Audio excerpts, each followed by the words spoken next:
take too much time because I know we have a whole series of speakers and a lot of technical content to be covered. So I'm going to turn this over, please, for welcome comments to Dr. Lata Venkateshan, the principal of the College of Nursing at AIIMS, who has taken a major, sort of steps in order to put this together. Over to you, Dr. Lata. Thank you, Kavita. Respected Madam Hekali Zimoni, Joint Secretary of Ministry of Health and Family Welfare, Director of AIIMS, Dr. Randeep Guleria, President of Indian Nursing Council, Dr. T. Dilip Kumar, Ms. Kavita, Technical Advisor to Ministry of Health and Family Welfare, Chairpersons of the program, Dr. Saravjit Kaur, Secretary, Indian Nursing Council, Professor and HOD of Pediatrics, AIIMS, Dr. Ashok Devrari, ADG Nursing, Dr. Rati Balachandran, President of TNI, Dr. Roy K. George, Vice President of ANI, Dr. Jyoti Clara, President of Clinical Nursing Research Society, Dr. Sashi Bala, Ms. Beenama, Senior Manager and Accreditation Coordinator from St. John's, Bangalore, and the Resource Medical Faculty from AIIMS, Dr. Rakesh Lodha, Dr. Rakesh Garg, Dr. Kapil Dev Soni, Dr. Anu Sachdeva, and Nursing Faculty from College of Nursing, Aditi and Mamata, Senior Nursing Officers from AIIMS Hospital, Ms. Matilda, Ambli, Sonia, and Ms. Kiran, dear nurses, students, faculty from various states of the country. It is my honor and pleasure to welcome all of you for the capacity building workshop on rational use of oxygen administration, the nursing perspectives. The second wave of COVID in India made every citizen to value the precious gas of oxygen and the need to conserve it for our survival. Nurses, being the gatekeepers between oxygen therapy prescribed by the doctors and the diligent administration to patients, played a significant role in managing the crisis on the ground reality.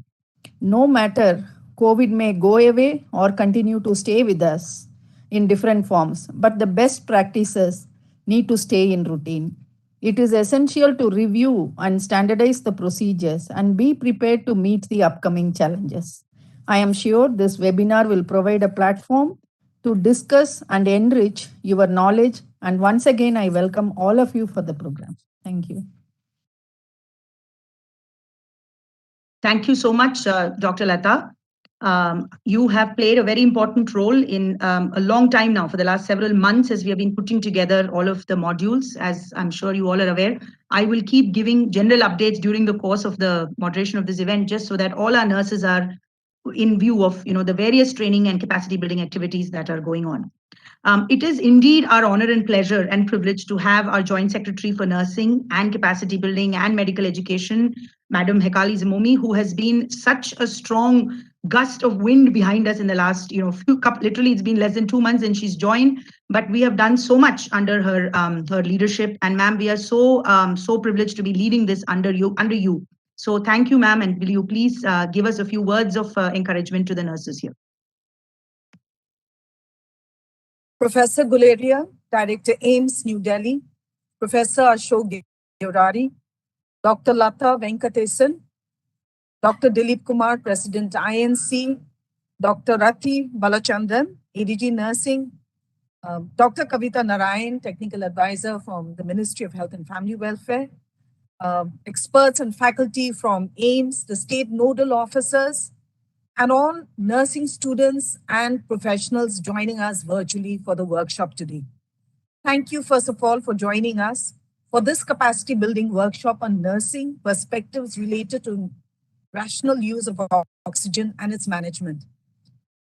As we are all aware, the National Oxygen Stewardship Program was launched last month by the Honorable Minister of State, Dr. Bharati Pawar, and this program was developed to build the capacities of our healthcare workers in oxygen management and rational use of oxygen in each facility.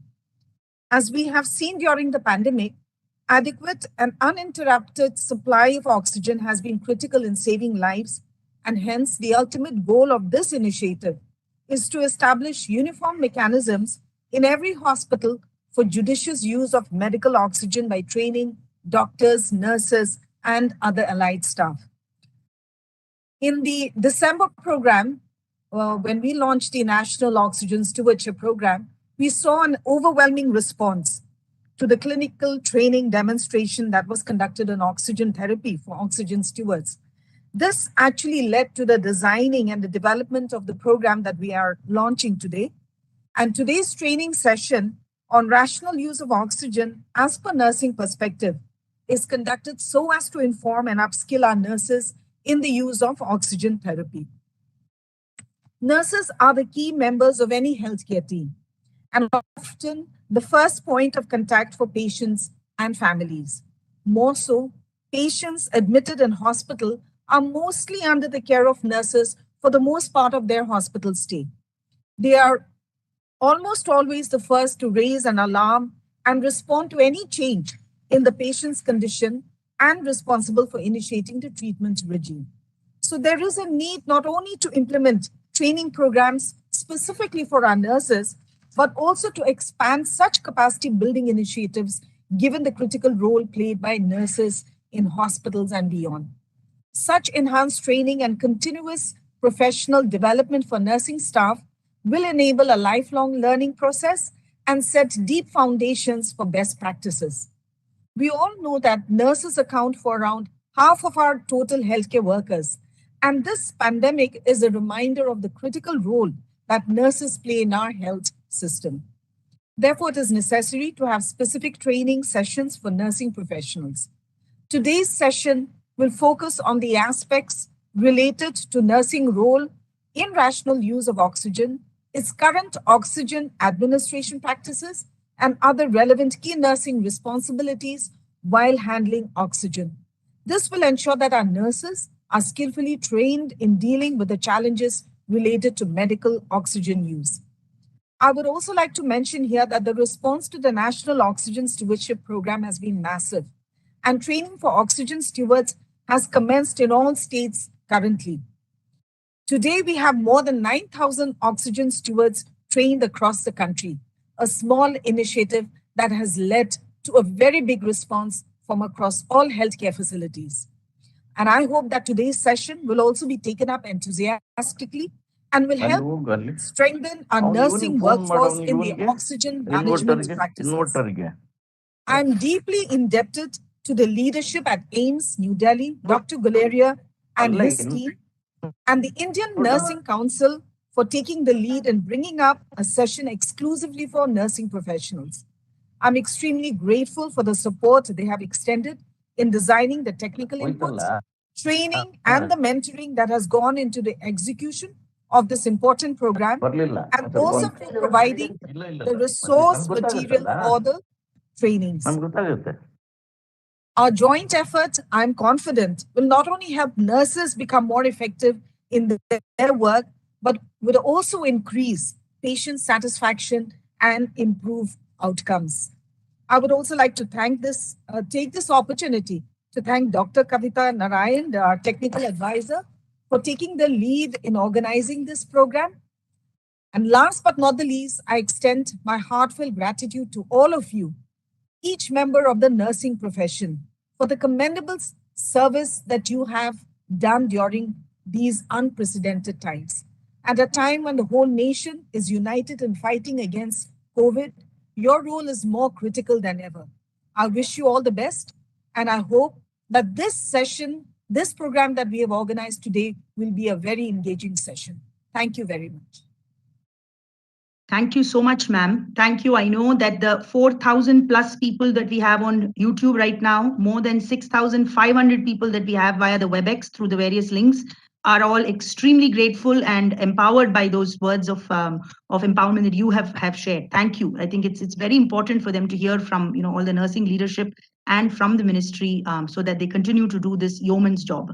And it's indeed commendable, because there are different people we know 5 days after COVID, people are getting back, to do what they need to.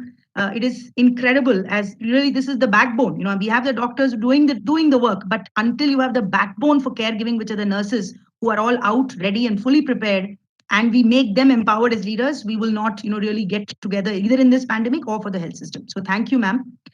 It is now my pleasure and privilege to call upon and request Dr. Randeep Guleria, who is the director of the All India Institute of Medical Sciences, But besides that, we call him the almanac for, we fondly call him the almanac for COVID. Every time there is a pandemic, everybody goes to him and says, sir, tell us, what's the next wave? How many patients? When will this peak? When will this go up? So he sort of, we always sort of seem to go to him among the other leaders and, keep asking him about what is the next thing. And the country sort of keeps waiting to hear from him. So it would be our privilege to hear from you, Professor Guleria, because your incredible support to get the whole AIMS team together in developing the modules as well as the dissemination, we are very grateful for. So Professor Guleria, if we could hear from you for a couple of minutes, please. Thank you.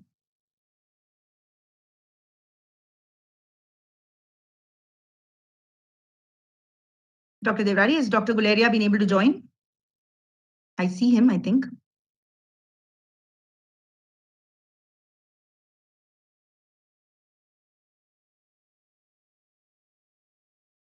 He is, I'm going to check on, I thought I saw him and then maybe he's not able to come on. Dr. Devrari, we can't hear you. Can you? If Dr. Guleria has joined, may I request him to kindly say a few words of wisdom to our nursing colleagues, sir? I saw him, but then I can't see him now. So I wonder if I think he's out of the office. So maybe that is the reason he's not able to have a good connection. Probably because I saw him and now he's not there. Not to worry, we will keep going on, and then maybe when we see him, we will request him again, sir. We have Dr. Dilip Kumar, the president of the Indian Nursing Council and the leader of sort of this large group of important caregiver group that we have in the country. And he has been quite the force in terms of really enforcing that people are, making sure that the nurses have all been there as part of not just this pandemic, but for, I think, probably the longest reigning chairperson that we know for the Indian Nursing Council. If I can please turn it over to Dr. Dilip Kumar for a couple of brief comments, sir, before we maybe turn it over to the technical sessions. Dr. Dilip, are you able to hear us?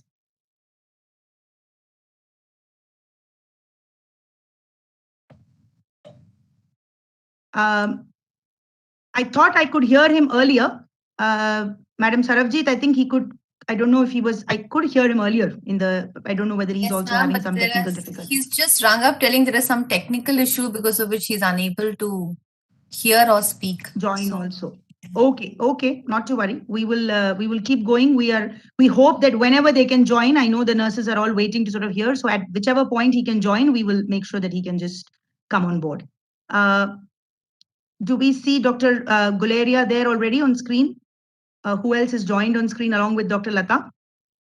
No, I don't see you. Dr. Lodha, Yeah, Dr. Lodha is here. Okay. I think, Dr. Lata, what we can do is, because we have a lot of sessions, we have lots of people waiting, instead of continuing to, we'll just keep going with the session. So I will turn it over to you so that perhaps you can chair this technical session, the next session. And, I'll ask you to please go over with the next set of comments, please. For the next, so I think with Dr. Lodha's session, perhaps you can do the introduction of the session and keep moving. Yes. Thank you very much. Now I invite Dr. Rakesh Lodha, Professor in the Department of Pediatrics, AIMS, New Delhi, to speak on the topic oxygen therapy in COVID-19. He will be briefly talking about the indications for oxygen therapy, the types of delivery systems, and also the session will be supported by video demonstrations. So over to you, sir. Okay. Yeah. Thank you, ma'am. So thank you for the opportunity to contribute to this initiative. And as has been highlighted, nurses are the mainstay for providing care, whatever scenario it be it, the wards or the critical care settings. So what I will do over the next 10 minutes or so is just give you an overview about the indications for oxygen therapy and a little bit about the various delivery interfaces that we have. And this is going to then be followed up by a video session on use of oxygen cylinder, oxygen concentrator, to get an idea what are the key things that we have to keep in mind. So within next 10 minutes or so, this is all that we're going to cover: indications, types of devices, various types, how we classify, a little bit about monitoring and red flag signs, and a little bit about troubleshooting for some of the interfaces. So who needs oxygen supplementation? So there are two scenarios. In the context of COVID, it's primarily a hypoxic child, which means a child whose saturation is less than 94% on room air. And in this setting, our target saturation is to get the SpO2 or saturation that we get by pulse oximeter beyond 94%. What we need to keep in mind is that there would be scenarios where the oxygen saturation is low, as well as the child has excessive distress and increased work of breathing. So in that kind of a setting, we'll need other forms like high flow devices or non-invasive support maybe have to be considered.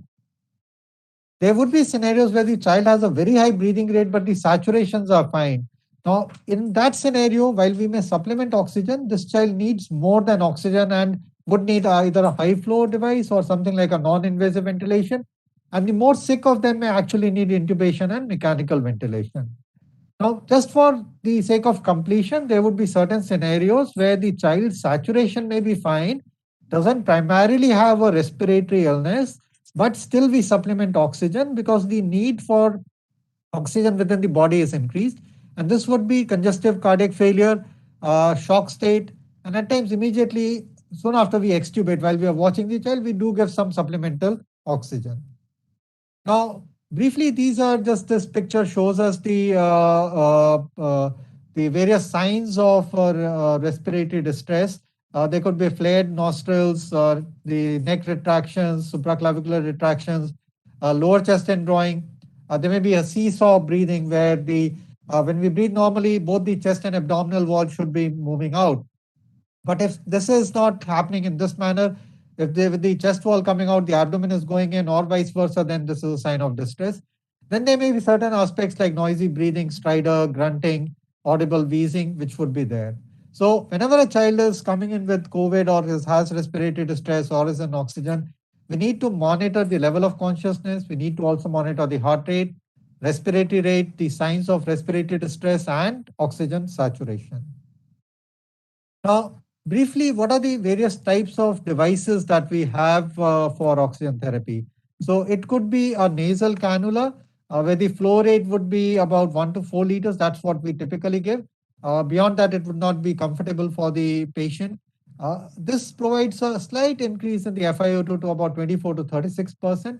And what we also need to have an idea that if we have a cylinder, then in that kind of a setting, a D-type cylinder, then this is likely to run for 30 to 60 hours if the flow rate is 2 to 4 liters per minute. So if it's 2 liters, then about 60 hours, 4 liters, it would be over in about 30 hours. So that's important to plan how many cylinders you need or when you need a replenishment. A simple face mask, the FiO2 delivered is dependent on the flow rates. So it could be about 40% when the flow rate is 5 to 6 liters per minute, and it could rise up to 60% with 7 to 8 liters per minute. And correspondingly, this particular chart shows how many hours a D-type cylinder is likely to last. Then there are times when we want to give a higher concentration. So in that scenario, we use a mask with a reservoir bag or a partial rebreathing mask where the saturations can go upwards of 60% to 90%. And then there is a high oxygen concentration mask or what is called as a non-rebreathing mask, which essentially means that there's a reservoir, there's a one-way valve, and the oxygen, which is 100% oxygen, which is there in the reservoir, is going to come out only during inspiration, and therefore at a high flow of 8 to 10 liters per minute, it gives you a FiO2 of up to 100%. So if we want to have a patient who needs a high concentration of oxygen, then this is what we could use. But at the same time, we need to keep in mind that if the child is having very labored breathing, work of breathing is very high, then just oxygen may not be sufficient. We need to escalate therapy to either a high flow device like a high flow nasal cannula or go on to other forms of support like non-invasive mechanical ventilation or intubation and mechanical ventilation. So this we have already talked about, that we need to monitor both the patient. So we're going to look at it, in a sick child, hourly monitoring of level of consciousness, heart rate, respiratory rate, signs of respiratory distress and oxygen saturation. At the same time, we also need to monitor the device or the equipment. So we need to keep a watch on the oxygen flow rate, patency of the tubings, watching for any leaks. And if there is any humidification, then we need to make sure that the humidifier bottle has appropriate level of sterile water is something that we need to keep in mind. So one could be using a chart like this, and this has been shared in various guidelines. It just tells us at a glance, we can look at whether the child is, the condition is improving or, there is any deterioration, and accordingly, the physician may be informed about the next steps. So in the monitoring, the key things are we need to maintain normoxemia, and we did talk about that. We need to have the oxygen target maybe 94 to 96% or so. In severe areas, you could have a lower saturation target of 88 to 92%. We need to avoid both hyperoxia and hypoxia. So 100% is not always good, and particularly in context of oxygen, we don't need to target 100%. High oxygen saturation, if it's there, then obviously it's leading to oxygen wastage. But what we also need to keep in mind is that high oxygen can also lead to lung injury. Now, this aspect is not very well recognized. Most of the people who work with children and newborns would know that very preterm babies, if they get high oxygen concentration, they are likely to develop a condition called retinopathy of prematurity, which can cause blindness. So there, I think there's still a lot of awareness, but older children and adults, people at times miss this out, and we need to be worried that there could be oxygen-mediated lung injury as well. And obviously, we don't want low saturation, which is going to lead to tissue hypoxemia. And if that is associated with a low blood pressure, then there is ischemia as well. The red flags that we need to when we monitor, so obviously a child who develops altered sensorium either gets drowsy or gets agitated, we need to be worried. Increase in respiratory rate or work of breathing or saturations dropping to less than 92% despite optimal device flow settings is a cause for concern. Child developing tachycardia, marked pallor, cool peripheries or feeble pulses or fall in blood pressure, that's certainly a danger sign. And as in when we feel that the airway is threatened, which means that there is either stridor, there may be unconsciousness, and therefore the protective reflexes are compromised and child's ability to cough or having a gag that is affected, and therefore the child would be at risk for aspiration. Similarly, secretions, blood, vomit accumulation again predisposes for airway compromise. So again, just to re-emphasize, low flow devices help with oxygenation but not ventilation, and CO2 retention, fatigue, respiratory muscle fatigue can still occur. And in that setting, we need to decide that at what point in time oxygen therapy alone is not sufficient and we need to escalate therapy. So this is just a recap about, the low flow devices. Typically, what we choose may give you FiO2 of 25%, in some scenarios up to 90%, but that's typically with high flow, non-rebreathing mask. Regular monitoring is critical. We need oxygen saturation targets of to 96%, avoid both hyperoxia and hypoxia. We need to have appropriate fit of the low flow devices to ensure adequate supply and prevent leakages and wastage of oxygen. And in addition to monitoring the patient, one also has to monitor the devices or equipment which has been used to deliver the oxygen. Just a couple of slides on the basic troubleshooting. So we need to make sure that the mask is fitting well. One should tighten the nose clip, which is a metal clip, and the head straps should be tightened up. The upper end of the mask should sit on the bridge of the nose. The prongs, we need to keep in mind that they should be proper size. They should not fill more than 50% of the nostril. Children at times may just want to get rid of it, and therefore they may dislodge it. So just secure it with a proper or whatever minimum adhesive tape that we can use on the cheek. And at the same time, we need to have a gap from the nasal columella to avoid trauma. So otherwise, if the prongs are too tightly fitted close to the columella, there would be pressure on the skin, and that may lead to some necrosis, discoloration, and blackening, which may happen. Then we also need to keep in mind the leaks and obstructions. So many of us may take this for granted that this is not our job. But the issue is that if we figure out there's a leak, we need to make sure that the leak is taken care of. Otherwise, we are going to waste a lot of oxygen. You need to check the tubings and connections. There would be times when, there would be some times when children or older children are breathing by mouth with nasal prongs. And in that scenario, again, the delivery of oxygen is going to be compromised. And therefore, in that setting, you modify it. Similarly, you need to check for regularly for nasal secretions and obstruction, patency of nasal prongs. If you have a humidifier, then make sure that the water level is appropriate and there is bubbling which is happening, and this would be demonstrated in the video. Make sure that if you're using a humidifier, the washers are in place so that there's no leakage that is happening. and the connections are all tight and there's no leakage happening there. And move to the next, it's not moving. Yeah. So to sum up, we have various low flow devices like nasal prongs, face mask. Then you have others like non-rebreathing mask, which just comes under category which many people would consider as high flow. The other devices are going to be talked later are high flow nasal cannula, where the flow rates go up to 2 liters per kg per minute. And then we need to keep in mind that a lot of these would be considered as aerosol generating. So wherever possible, so if an older child can tolerate a mask, it may be good to apply even a surgical mask which covers the face and the nose. Regular monitoring is critical, not just of the patient, but also of the devices to make sure there are no leakages, no wastage of oxygen.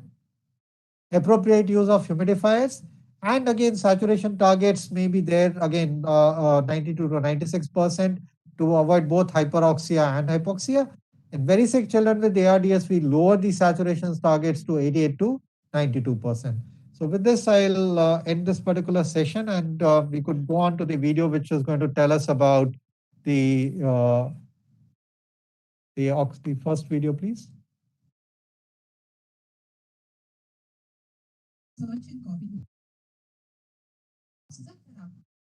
Opening the cylinder.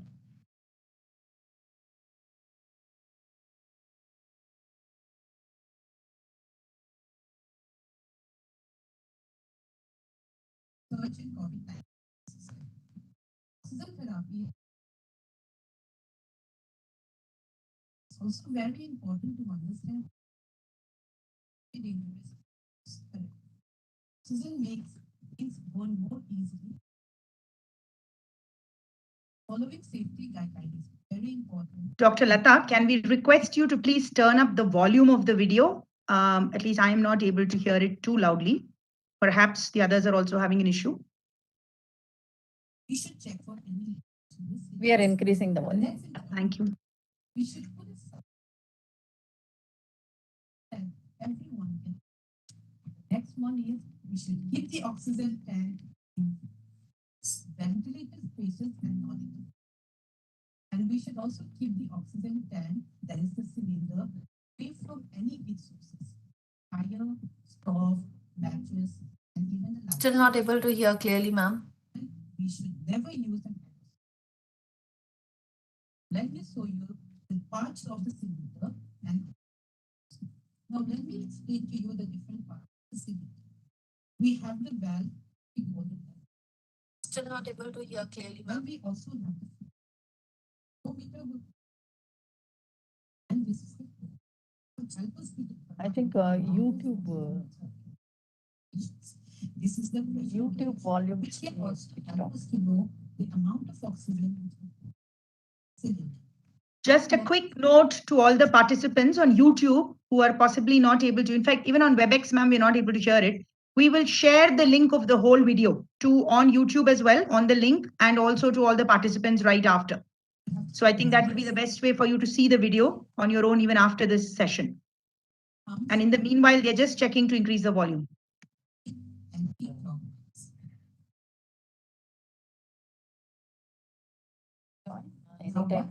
Very important you should remember is that before you open the valve, make sure that it's not closed tight. Because if this is not closed tightly, what will happen is that the oxygen will flow at a very high rate. No, they have to put the YouTube. Now, how do we open the flow meter? In order to open the flow meter, we have to rotate it slowly in clockwise position.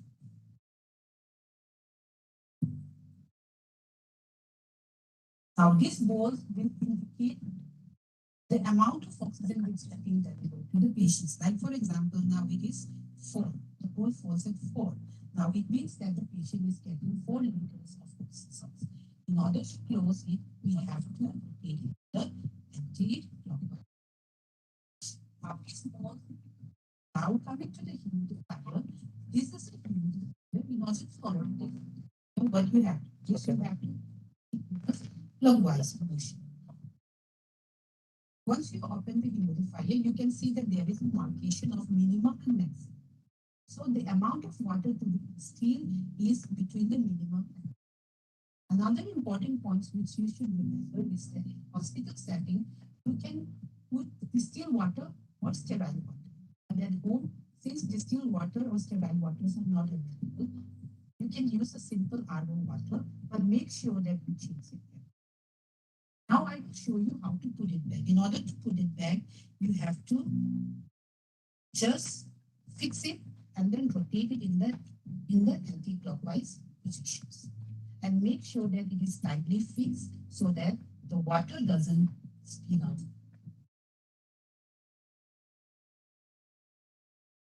Yeah. Yeah.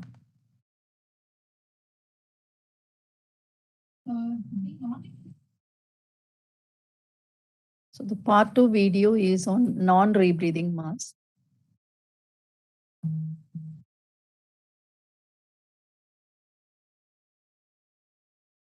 Mask is used to provide high concentrations of oxygen to a spontaneously breathing patient. And it is called non-rebreathing because it does not allow rebreathing of the exhaled air. So it also it's also a disposable plastic mask. It has a similar nose clip and an elastic cord.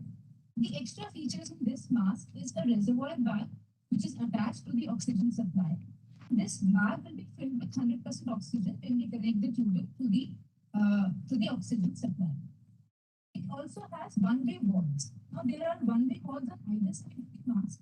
These valves allow the exhaled air to go out, but it will not allow the inhaled air to get inhaled when the patient is breathing in. This valve that is there between the mask and the reservoir, this will allow 100% oxygen from the reservoir bag to come to the patient when the patient is inhaled, but it will not allow the exhaled air to go from the patient to the reservoir bag. Hence, it is a non-rebreathing mask. So before we attach the mask to the patient, we should ensure that the reservoir bag is completely getting filled up and there are no leaks. So we should connect the oxygen tubing and we should use a minimum flow rate of 8 to 10 liters per minute when we are using a non-rebreather mask. We should upload this valve and allow the reservoir to completely fill up. Then we should squeeze the reservoir, ensure that this valve is functioning well. Once again, after filling up the reservoir completely, we should then attach the non-rebreather mask to the patient.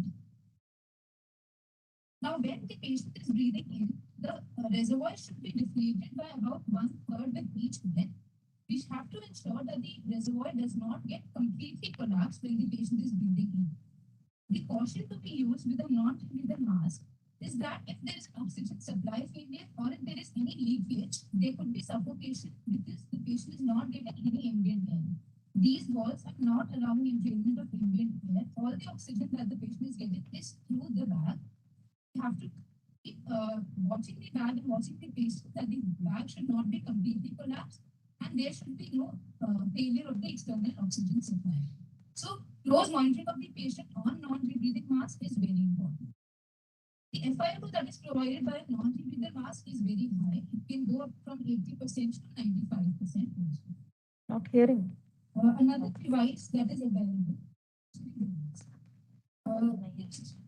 Venturi device that there are two kinds of venturi devices. One is a very adjustable flow.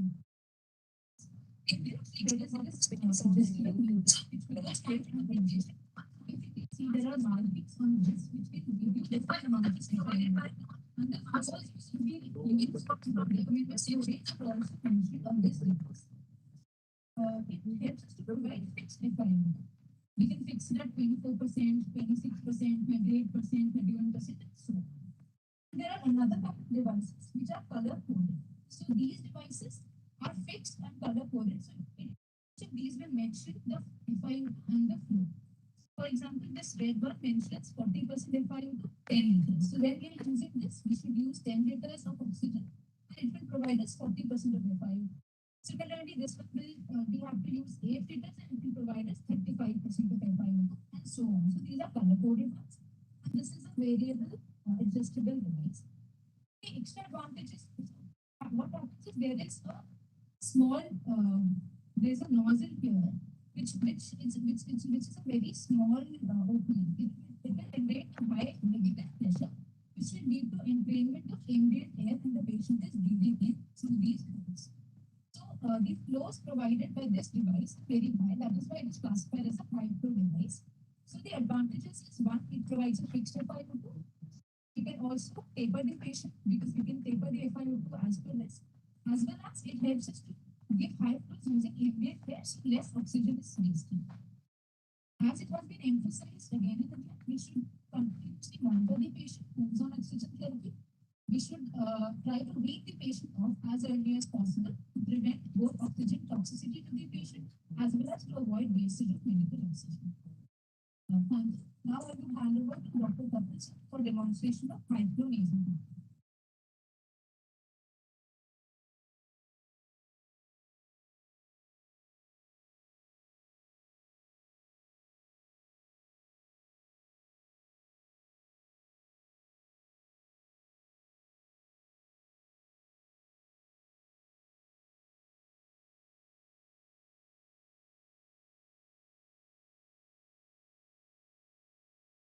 So I'll be demonstrating about the oxygen concentrator. So oxygen concentrator, it uses the atmospheric air. So atmospheric air will be sucked in from this inlet port, and in this there are zeolite crystals which will absorb the nitrogen, and then the oxygen, which is around 90 to 95% concentrated, it will come out through this oxygen outlet. So briefly, I'll tell you about what are the controls of the machine. So what we see here is it's a flow meter. Here it is from 1 to 5 liter per minute. Some of the machines it can be up to 10 liter per minute also.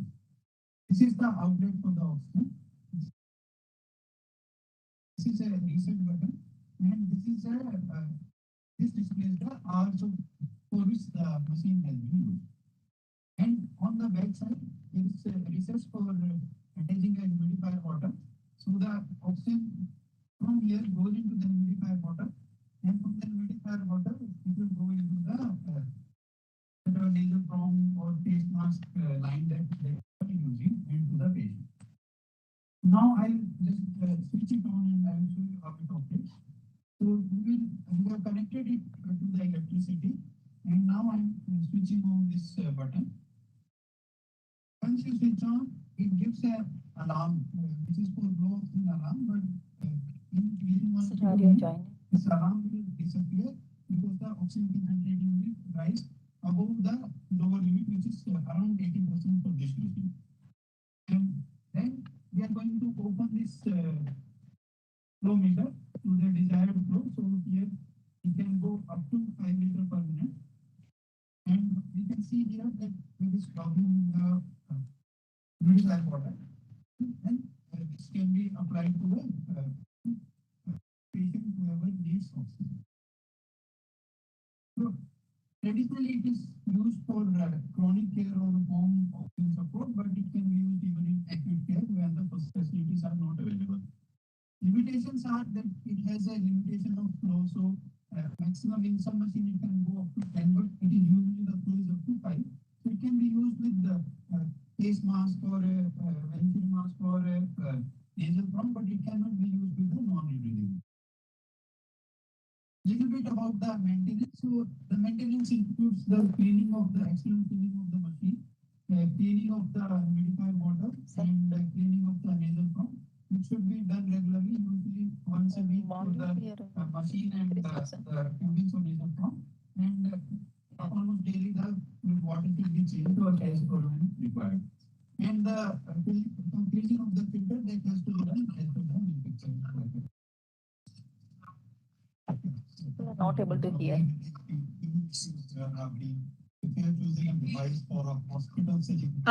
Dr. Lata, my recommendation is that the videos are not being audible at all. So we may perhaps save some time by, just sending them the video links directly, and maybe we can do the actual sessions of the presenters, because nobody can hear anything, I think, either on YouTube or on this. So since we have the, proper files, we can just share it with everybody and they can look at it. It might just save us some more time. Otherwise, they're only looking at it and not really, hearing anything.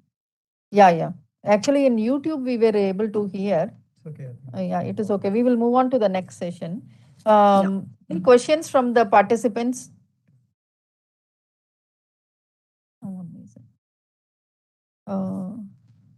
Rakesh, there is a question for you. uh, how a typical prescription for oxygen is written. Oxygen is a drug, life-saving drug. So if a medical officer or a nurse is writing a prescription to be followed, how the prescription is written? Okay. So I think the basic principles of prescription writing in terms of the patient who has to get it, the details of that. We need to have the diagnosis in place. We need to write down about the time when this prescription is written. And we would need to mention the device by which we are giving the oxygen, as well as the flow rate that has to be done.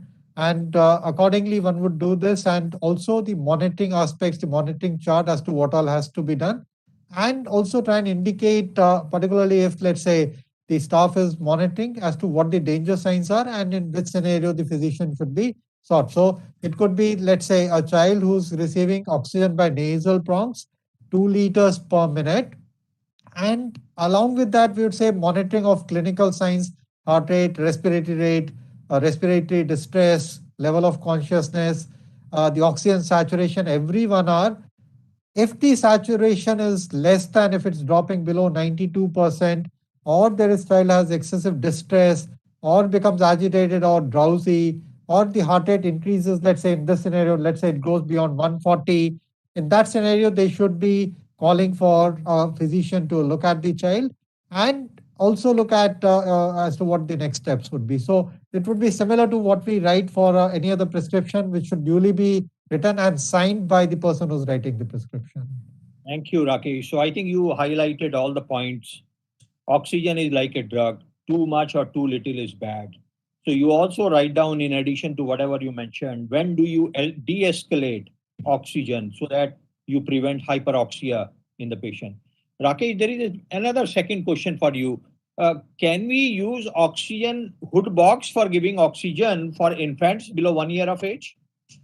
Yeah, so there would be, in terms of an oxygen hood, uh, it's a plastic transparent hood which would be placed over the child's head and neck, and we would have an oxygen inlet, which is typically the flow rates that we need to use are on the higher side. That is important to make sure that there's adequate gas flow within the system, and whatever CO2 may be accumulating with the child breathing out, that should not get trapped there. So typically these devices would be, you would have to have a flow rate of 4 to 5 liters per minute. But in a child who's not tolerating prongs, certainly this would be an option to consider. Yeah, thank you, Rakesh. So better is to use nasal prongs, as you rightly said, because the oxygen wastage also will be much less. But if child is not tolerating that, you don't have any option but to use oxygen hood. Over to Lata for the next presentation. Yeah. Lata? Yes, sir. Thank you, sir, for that very detailed presentation. Now over to Dr. Rati Balachandran, ADG Nursing from Ministry of Health and Family Welfare, to chair the session on oxygen monitoring by Dr. Rakesh Gar. Thank you, Madam Lata. Good afternoon, dignitaries, experts, and dear participants. We are passing through the tough times following COVID pandemic. And I pay tribute to all the healthcare professionals who have paid their ultimate sacrifice in this battle.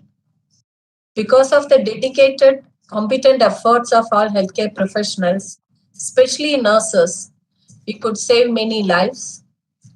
And as we have seen, that oxygen is necessary for survival. And during COVID, the oxygen supply to the body is affected. And we are checking the oxygen saturation. During the second wave, it becomes more and more crucial, and people were running from pillar to post for getting this oxygen supply. Oxygen is life-saving medications, and it is to be ensured. It has to be provided rationally. If it is less and or if it is more, it affects the health. So today we have Dr. Rakesh Garg, Additional Professor, Department of Anesthesiology of AIIMS, New Delhi, to update us about the oxygen monitoring, identification of the danger signs of low oxygen level, when to start oxygen and when to stop oxygen therapy. Nurses being the custodian have to be updated with these steps, and the people will be feeling safe when they are in the hands of competent nurses. So over to you, Dr. Rakesh Garg, for updating the nurses and empowering them about the new advancements and the points to be observed. Thank you. Thank you so much, ma'am. So we'll take you in continuation what we have just seen in pediatric patients. Let's see which are the devices are available to us, which we can take on for monitoring the oxygen of a particular patient, and what are the clinical things, and how can we go from one to other. The question was just being asked that how to wean off. Oxygen is a drug, so we have to use it very, very judiciously so that the patients are not devoid of it. And also, we are not wasting it. Least to talk of the oxygen toxicity, but oxygen being a resource, a judicious resource, we should be careful about using it. So let's talk about the oxygen monitoring. And by the end of this session, you will be able to understand what are the monitoring devices available to us. How can we identify the signs and symptoms of low oxygen? And what are the methods? How can we escalate the oxygen therapy from our gadget to the different gadget? And how can we wean off if the patient start responding? Having said that, yes, definitely there is no reason for us not to follow these do's and don'ts for COVID prevention. But we need to understand that in the journey of this COVID infection, there will be phases wherein the oxygen saturation may start coming down. So it will depend upon the stage of the disease. Some patients will start responding. If you see the third wave, probably the virulence of the disease is a little different as compared to the first and second wave. But then we need to monitor these patients to capture them at the earliest so that we can initiate the treatment timely for these patients. Now, when we talk about the monitoring tools, there are two important aspects. One is definitely the clinical parameters, and second is we can use some monitoring tool or equipments. Now, clinical symptomatology, if you see the patient of COVID, it is affecting almost all the body systems.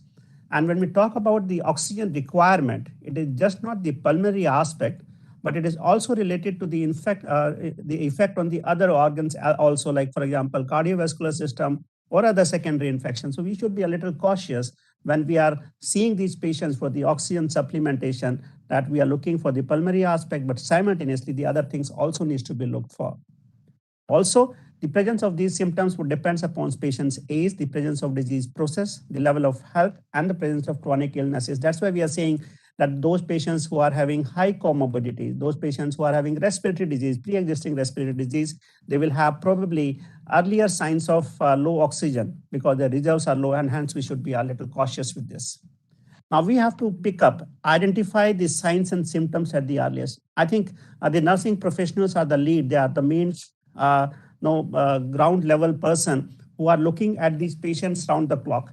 So we need to identify the signs and symptoms of low oxygen at the earliest, which includes shortness of breath. The patient will be feeling a little discomfort. It may also be in the form of some compensation, which initially leads to increase in the respiratory rate. Also, subsequently, they could be the bluish discoloration of lips, skin, or mucous membranes. And also, patient probably, when they become hypoxic, they tend to make a sitting position, leaning forward. If you try to talk to them, they will not be able to speak complete sentences. So these are the telltale signs that patient is having short of breath, patient is having low oxygen.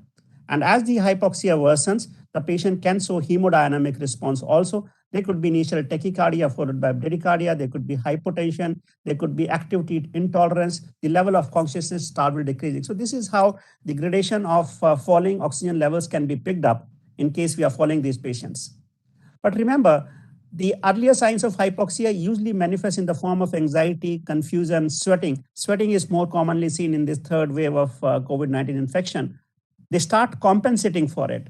But if the patient becomes more confused, they are delirious, the hemodynamic response happens, the cyanosis starts happening, patient starts losing consciousness. These are the critical signs. We don't have to wait for these critical signs. We have to identify them early so that we can initiate the oxygen therapy, because if the oxygen level goes down for a longer duration, the cascade inside the body starts happening, the organ failure starts happening, and hence it becomes important to identify them early.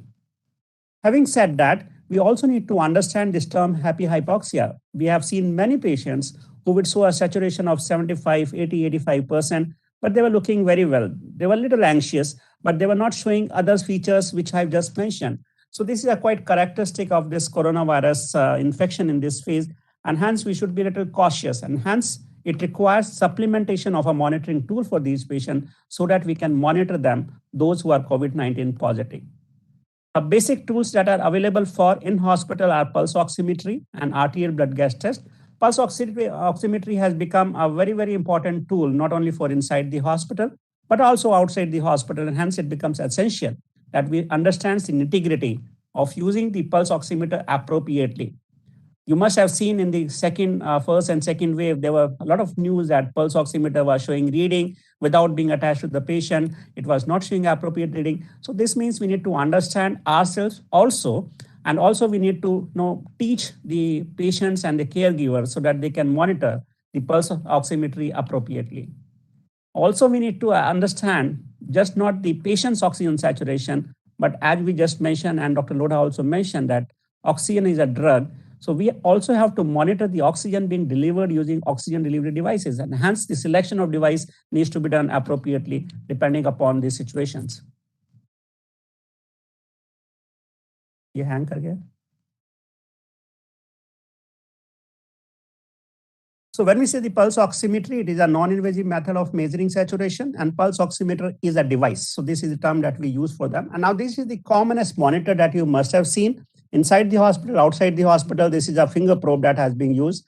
But now inside the hospital, we usually have a machine-based pulse oximeter where it is a console attached to a cable and a probe is attached to the patient. So this has a probe, a cable, and a console when we talk about the pulse oximeter. Inside the hospital, yes, this assembly is there. Outside the hospital, we usually use a finger probe that is usually available. Now, which are the sites for application of these type of probes? Usually the most conventional site is the fingertip. You must have seen it that majority of time it will be on an index finger or a middle finger. So because the failure rate is less, the performance is good, even in case of a poor perfusion. So try to apply on a fingertip. But depending upon the size of the probe versus the size of the finger, sometimes if it is not fitting well, it will give RNS reading. And hence, it sometimes can be applied to other parts like toes. For example, if you are using an adult probe or a bigger probe to a smaller child, in those cases, you can use the toe also. There are other types of probe are available which can be attached to the hyperthinner eminences. That is your the hand part. It can be applied to cheek, earlobe, and it depends upon basically the need of that particular person. So start with finger trim in majority of patients, but those who are critically ill patients, those who have low perfusion, probably these patients may not show a good sine wave or good saturation readings when you apply them on the finger probe.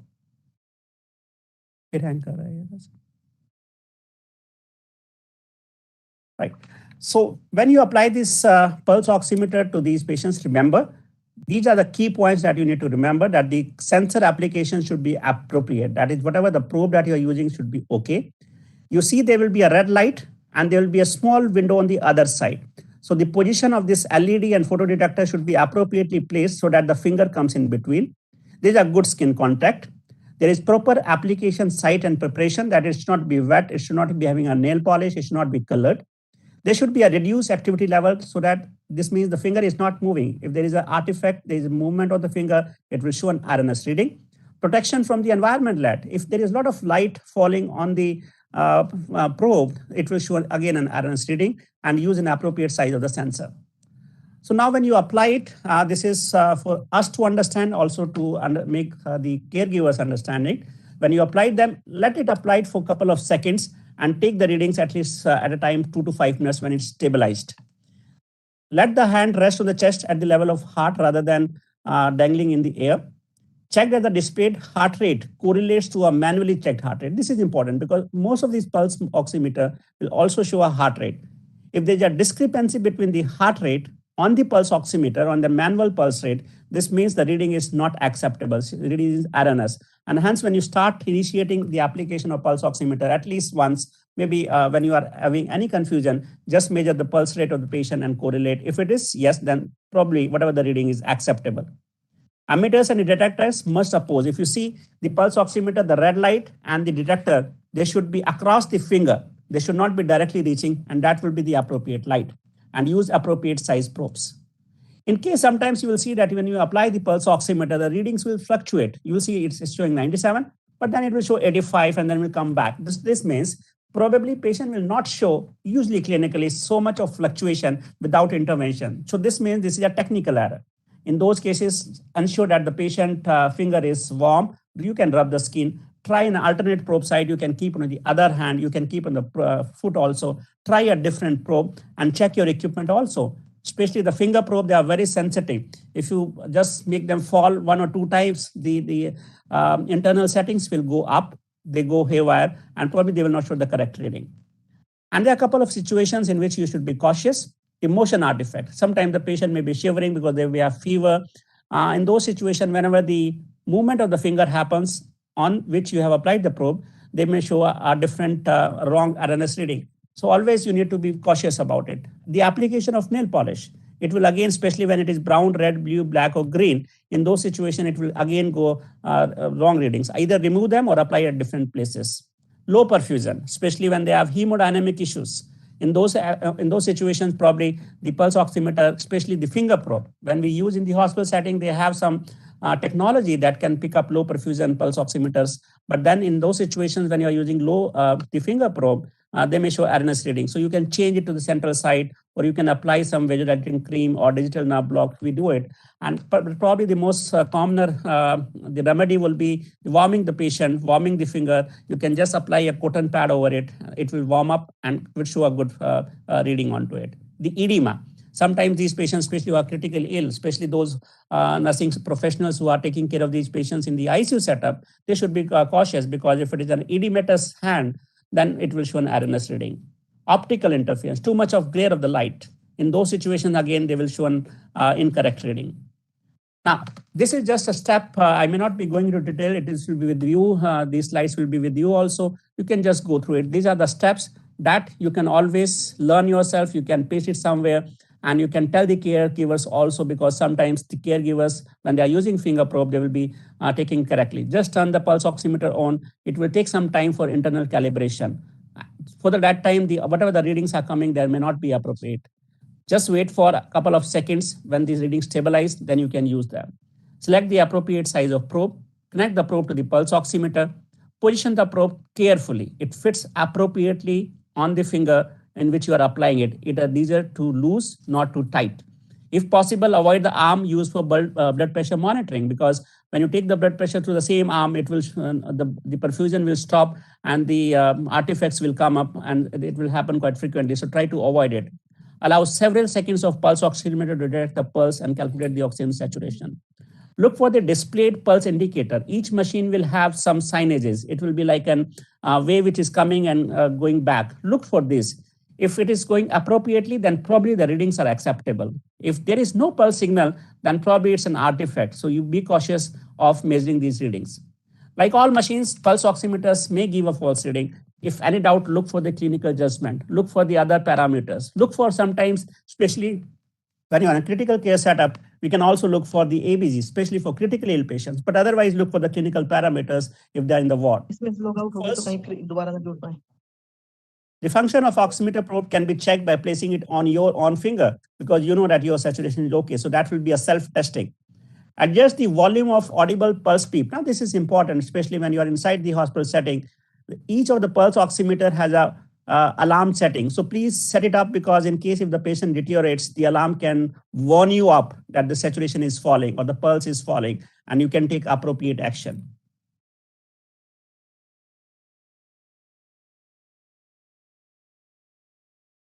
Now next is the initiation of therapy and the weaning of the therapy. We have to use it very rationally. So what we say is, when we start the oxygen, the target should be somewhere between 94 to 95%. In case if a patient is of COPD, of a respiratory disease, then don't target such a higher level. Probably 88 to 92% should be okay. In case if you are using other devices, the BiPAP should be preferred over HFNC, and you can take an individual decision depending upon the patient situation. Also try to individualize the oxygen therapy depending upon the patient's clinical status. There is nothing called the dose for a particular patient. You have to individualize it based on the clinical parameters. based on the patient response to initiation of the oxygen therapy, and then try to wean it off as early as possible. Triage the patient as per their oxygen status, because each ward where you are managing the patients, they may have the oxygen outlet on the wall. There could be HFNC, there could be requirement of the BiPAP. So this means you need to try the patient so that they can be taken care of. The patient who are on oxygen therapy should be reviewed regularly to evaluate the oxygen requirement so that you can wean them off earlier. And that's why regular training of your colleagues, your OT technicians should be okay. Now, this is how you can know up titrate or low titrate depending upon the patient response. We already have a target saturation for us, maybe 94%. And based on this, you can think of which device will be appropriate. These devices we'll be discussing in the subsequent session in detail, but this is how you can escalate or de-escalate once you achieve the target oxygen saturation. For example, if a patient was showing a saturation of 90%, you started the patient on reservoir mask at 15 liters, and the saturation starts improving and it has reached say 98, 99%, and it is stabilized now. Patient is stable. Now this is time you can wean you off, and you can think of that which will be the appropriate devices where you can downgrade the oxygen supplementation to these patients and you can use them. Similarly, if you want to escalate, you can use these devices. It was just in one of the video, you can see how to use this device and you can use them. So this is how at times when the patient is clinically stable, you may require to escalate it or de-escalate depending upon the patient response of your treatment. If a patient is deteriorating, probably the devices that I just mentioned about nasal prongs or non-rebreathing mask, you can supplement them with HFNC or non-invasive ventilation. And then you can even at times may require supplementation of mechanical ventilation. But remember that other modalities, like for example, when you are supplementing them with oxygen therapy, you should also remember that the oxygen requirement may also change if you start initiating other therapies. And prone positioning is one of the therapy which has given a lot of impetus to bring down the oxygen requirement of these patients. So all conscious patient, awake patients, you can always counsel them. You can also encourage them to be in a prone position so that they can be brought down with the oxygen requirement. Continue with all the things, specifically the chest physiotherapy. Now, this is an important aspect for oxygen supplementation when you are weaning off. The oxygen may be, the lungs may be affected, and chest physiotherapy has been found to be a good modality to increase or recruit the lungs function, and hence it should be included as a part of your management. Continue all the supportive therapies of this patient. Try to keep the patient's head and elevation and other requirements as per the patient needs to be continued. As I mentioned in the beginning, that oxygen is just not the function of the lungs. Oxygen requirement is just not the function of lungs, but other system would also alter the need of the oxygen supplementation. And hence, we need to treat the patient holistically. So to summarize, with regards to the oxygen therapy, the monitoring equipments, know your equipment well for oxygen level monitoring, which equipment you are using, what could be the concerns when you are using this equipment. The equipment that you are using is actually giving the right value, you should accept it, or you should have some remedial measures. Identify and timely initiate the oxygen therapy.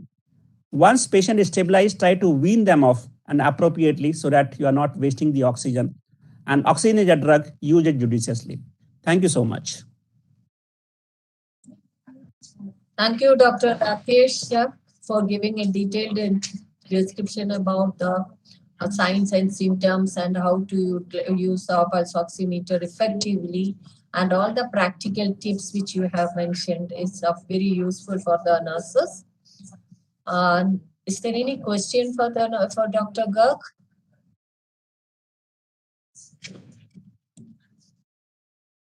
I could not see any Q&A questions. Yeah. Madam, actually, there are two questions. Probably Dr. Lodha or Dr. Rakesh Garg can address. How long can we store oxygen in cylinder type A, B, and D? I think this was discussed earlier also. The oxygen does not have an expiry as such. So whatever the oxygen is stored in the cylinders and appropriately stored, it can be used without much expiry. Only thing is the cylinder should be stored appropriately. Sometimes if not stored, there can be a leakage of oxygen. So you think that your cylinder is full, but after some time you will find it empty. So be cautious that it is not leaking, it is appropriately placed, the tip is not damaged so that you can use it as and when required. So there is no at such expiry for particular oxygen stored in the cylinders.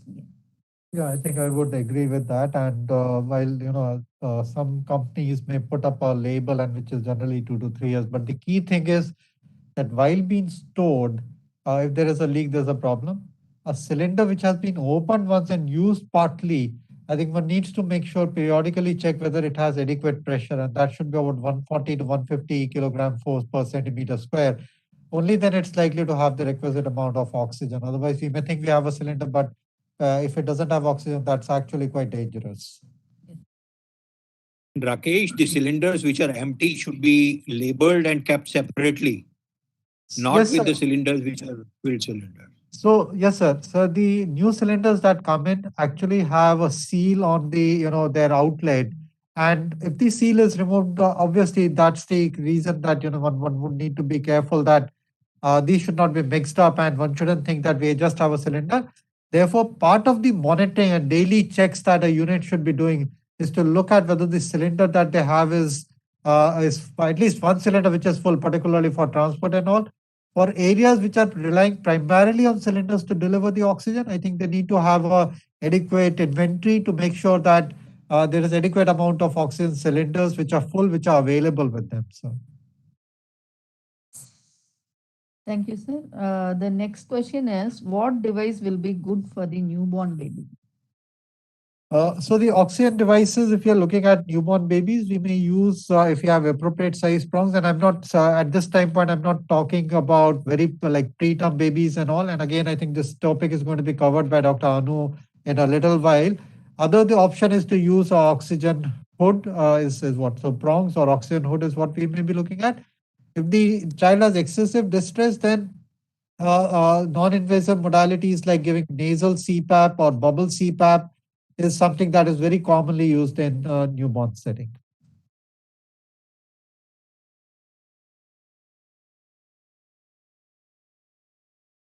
Thank you, sir. I think Thank you.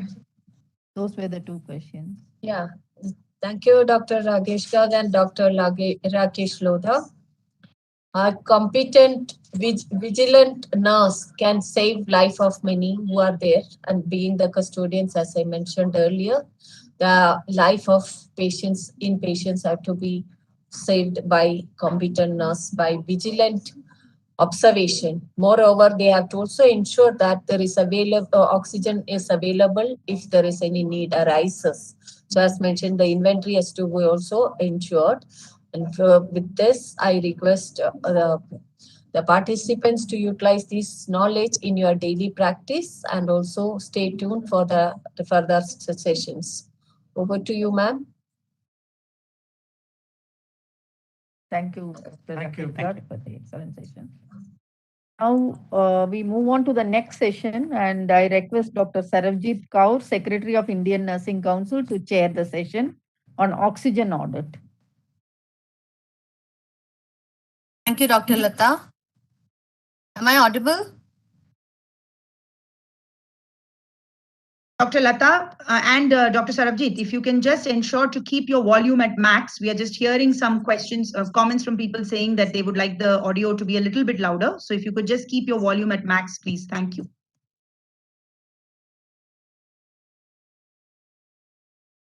Thank you, Madam Kavita. Am I audible now? Yes. So once again, good afternoon, Dr. Deorari, Madam Rati, Madam Kavita, and all those who have assembled here. This is a very important session that we're going to have now. As nurses or as nursing officers, we are all very used to stepping up into our workplace and first and foremost taking stock of the situation, our inventory, where we are working. And this just now has been brought out. It also includes the oxygen part, where we see, do we have the oxygen cylinders? Are they filled? Are they empty? We check the pipelines, checking the circuits for leaks, stocking the right kind of masks, the flow meters, and the entire gambit. And this is all very, very important part of oxygen audit. Today, to talk about this, the emergency oxygen therapy, oxygen conservation, and the prevention of hypoxemia, we have two very important people with us. We have Dr. Sanjeev Bhoi, Professor, Emergency Medicine from AIIMS, and Mrs. Sonia Chauhan, the Senior Nursing Officer from Trauma Center, AIIMS. I hand over to Dr. Sanjeev to please speak about this.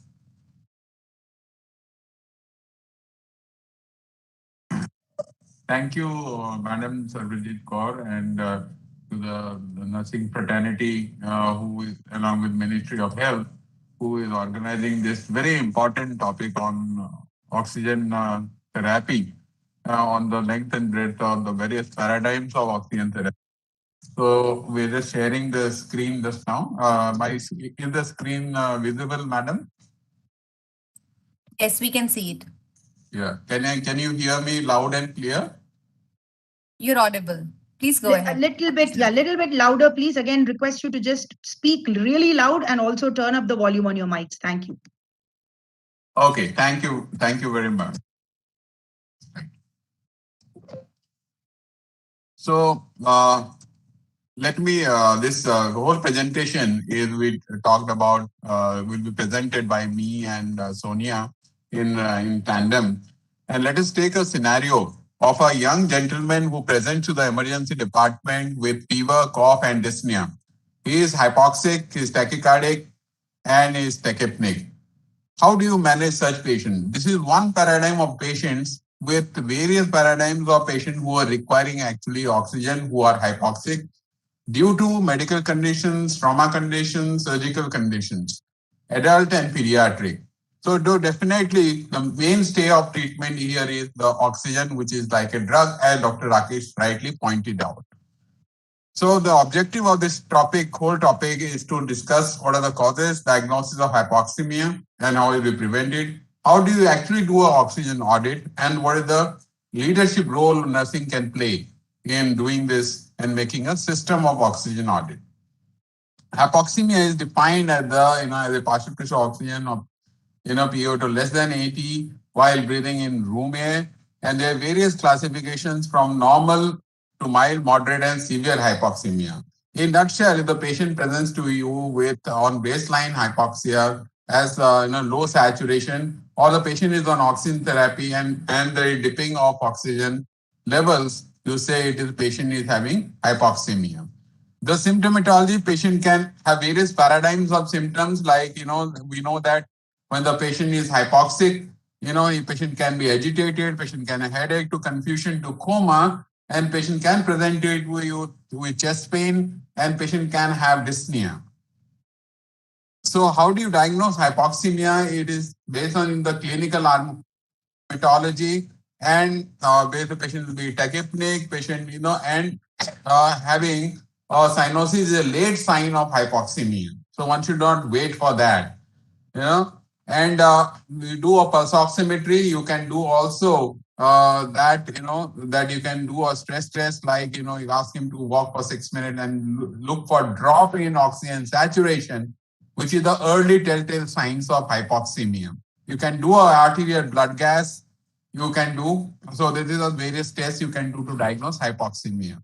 You can use what is the cause of this hypoxemia, whether it is due to COVID related or non-COVID related. So you can, based on the symptoms and clinical signs, you can divide into various systems which is causing hypoxemia, basically cardiac or respiratory, and use various modalities of testing to identify the cause of hypoxemia. But it is very important for us to assess and manage simultaneously, which is so key. So once we know that the patient is hypoxemia, you need to do a quick triage. You can use various ways of doing oxygen therapy, medications, and supportive care, and treat the cause that kills first. So we know that it is very important, it's very difficult and challenging to manage hypoxemia. So how we can prevent hypoxemia, especially in patients with COVID-19, that you can use various modalities like awake proning, deep breathing exercise. You can do mild exercise, hydrate yourself, and you should use healthy diet. So we know that hypoxemia, various causes are there, and one of the key aspects is oxygen therapy. So let us understand what is the current status and the audit one can do of oxygen therapy. Now hand over the stage to Sonia to take it over from me and continue. Thank you, sir, for enlightening all of us, and good afternoon to all the respected dignitaries. So, in this presentation, right now we have mentioned that the main treatment for the main drug of choice for the treatment of hypoxemia is oxygen. So, a study was done by the AIMS Emergency Department in collaboration with Niti Aayog, and the key point pertinent to this particular topic, which was highlighted, was what is the current status of equipments related to airway and breathing management in secondary and tertiary care hospitals. So 34 secondary care hospitals were included in the study, and 100 tertiary care hospitals were included in the study. And in this study, it has been found that the compliance to the availability of basic airway management devices, for example, LMA, ET tube, ambu bag, it is not up to 100%. We can say it is very much lacking. And but however, the good part was the main source of oxygen was oxygen cylinders. So we can assess that in district level hospitals and tertiary level hospitals, if the there is so much gaps, and so there was a need for oxygen audit. How can we judiciously use this very important drug, which is oxygen?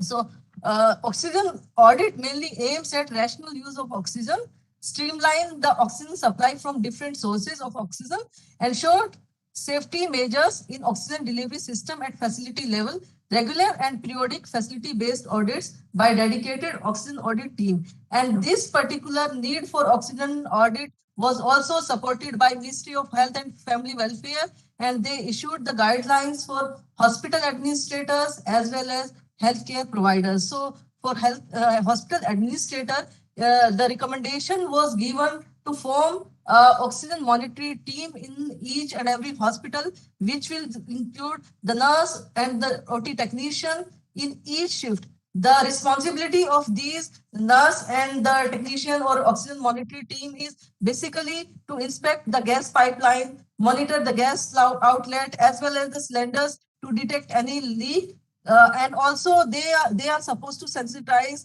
nurses and technicians for conservation of oxygen. Also, they are supposed to inspect all the patients who are getting oxygen therapy, whether it is really recommended. I mean, the rational use is being given by the doctor or not. Or also, if there is leakage, the mask or the devices which they are using, it is appropriate. And also, they are supposed to check the stock or supplies in the clinical areas, and feedback they are supposed to give to the oxygen audit committee of the hospitals. And oxygen audit committee will include the clinicians, hospital administrator, and the nurse administrator, which are basically responsible for the oxygen consumption of the hospital, proper auditing of the oxygen supply in the hospital, maintenance part, and administration of the part where the procurement of oxygen is being done.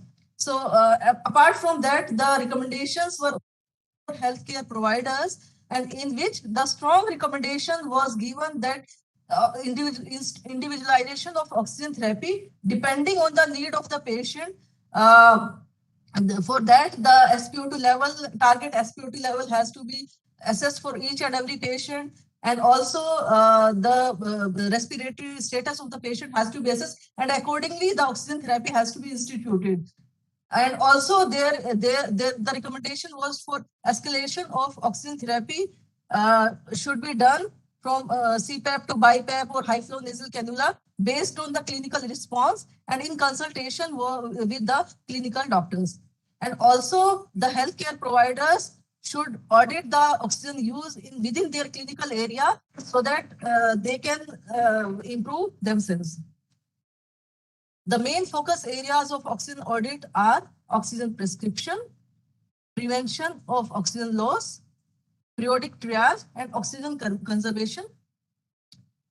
Oxygen, like any other drug, the oxygen has to be administered to a patient only with the prescription. So the role of nurse is very important. They will have to ensure that doctor has prescribed the oxygen, and how much liter has to be given to the patient, which device has to be used, what should be the target level of SpO2, and continuous monitoring of the patient who is getting oxygen therapy has to be done.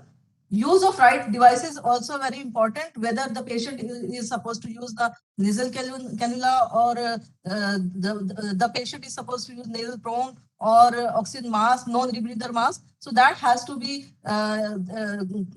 completely clear to the nurses, and they should do it as per the prescription of the doctor.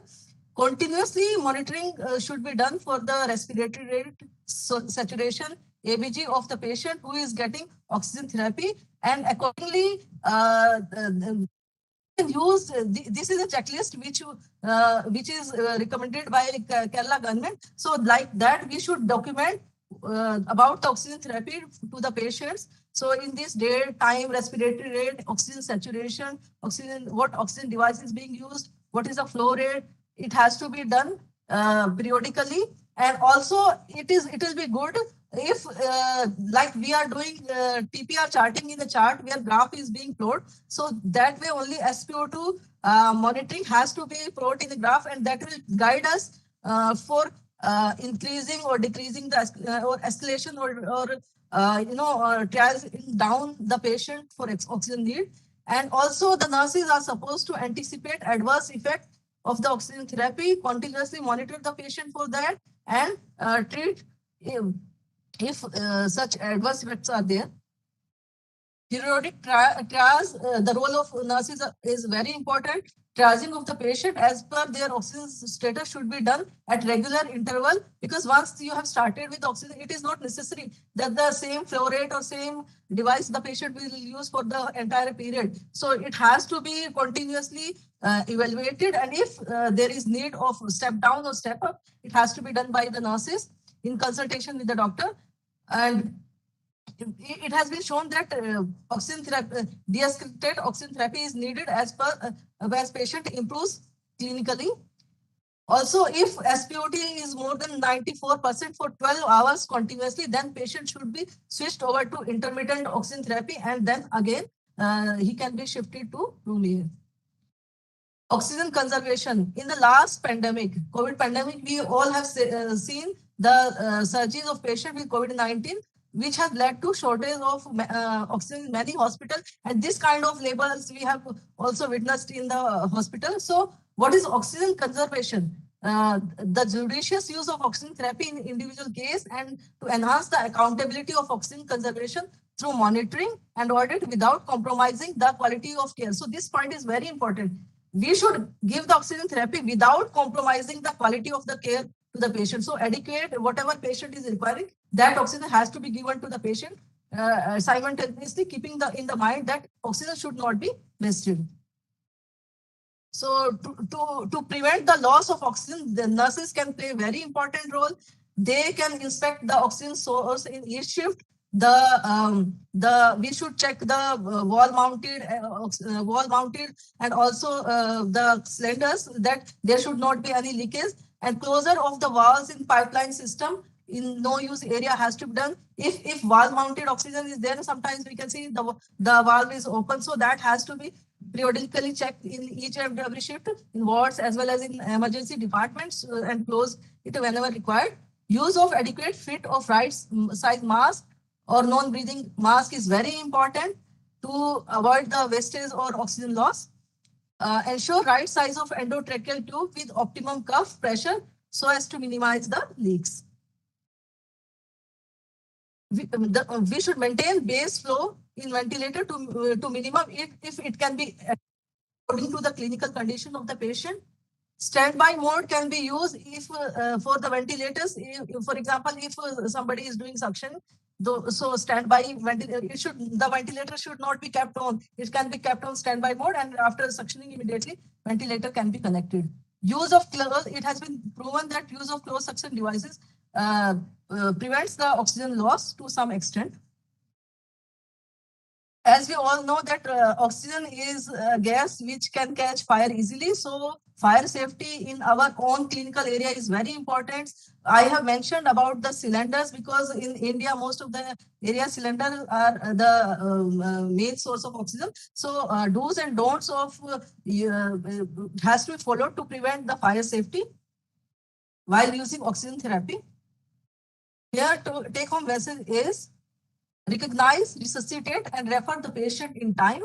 There should be optimal use of oxygen therapy in the optimal use of oxygen therapy is cornerstone to the treatment of hypoxemia, and oxygen therapy should be individualized to the need of the patient, not like blanket. It should not be blanket. It should be on the basis of individual patient's condition. Nurse's role is highly important in oxygen administration, conservation, and prevention of wastage. And I must say that we should all do what we can with whatever we have and wherever we are. And I'm sure we together we can and we will make the difference and we will fight.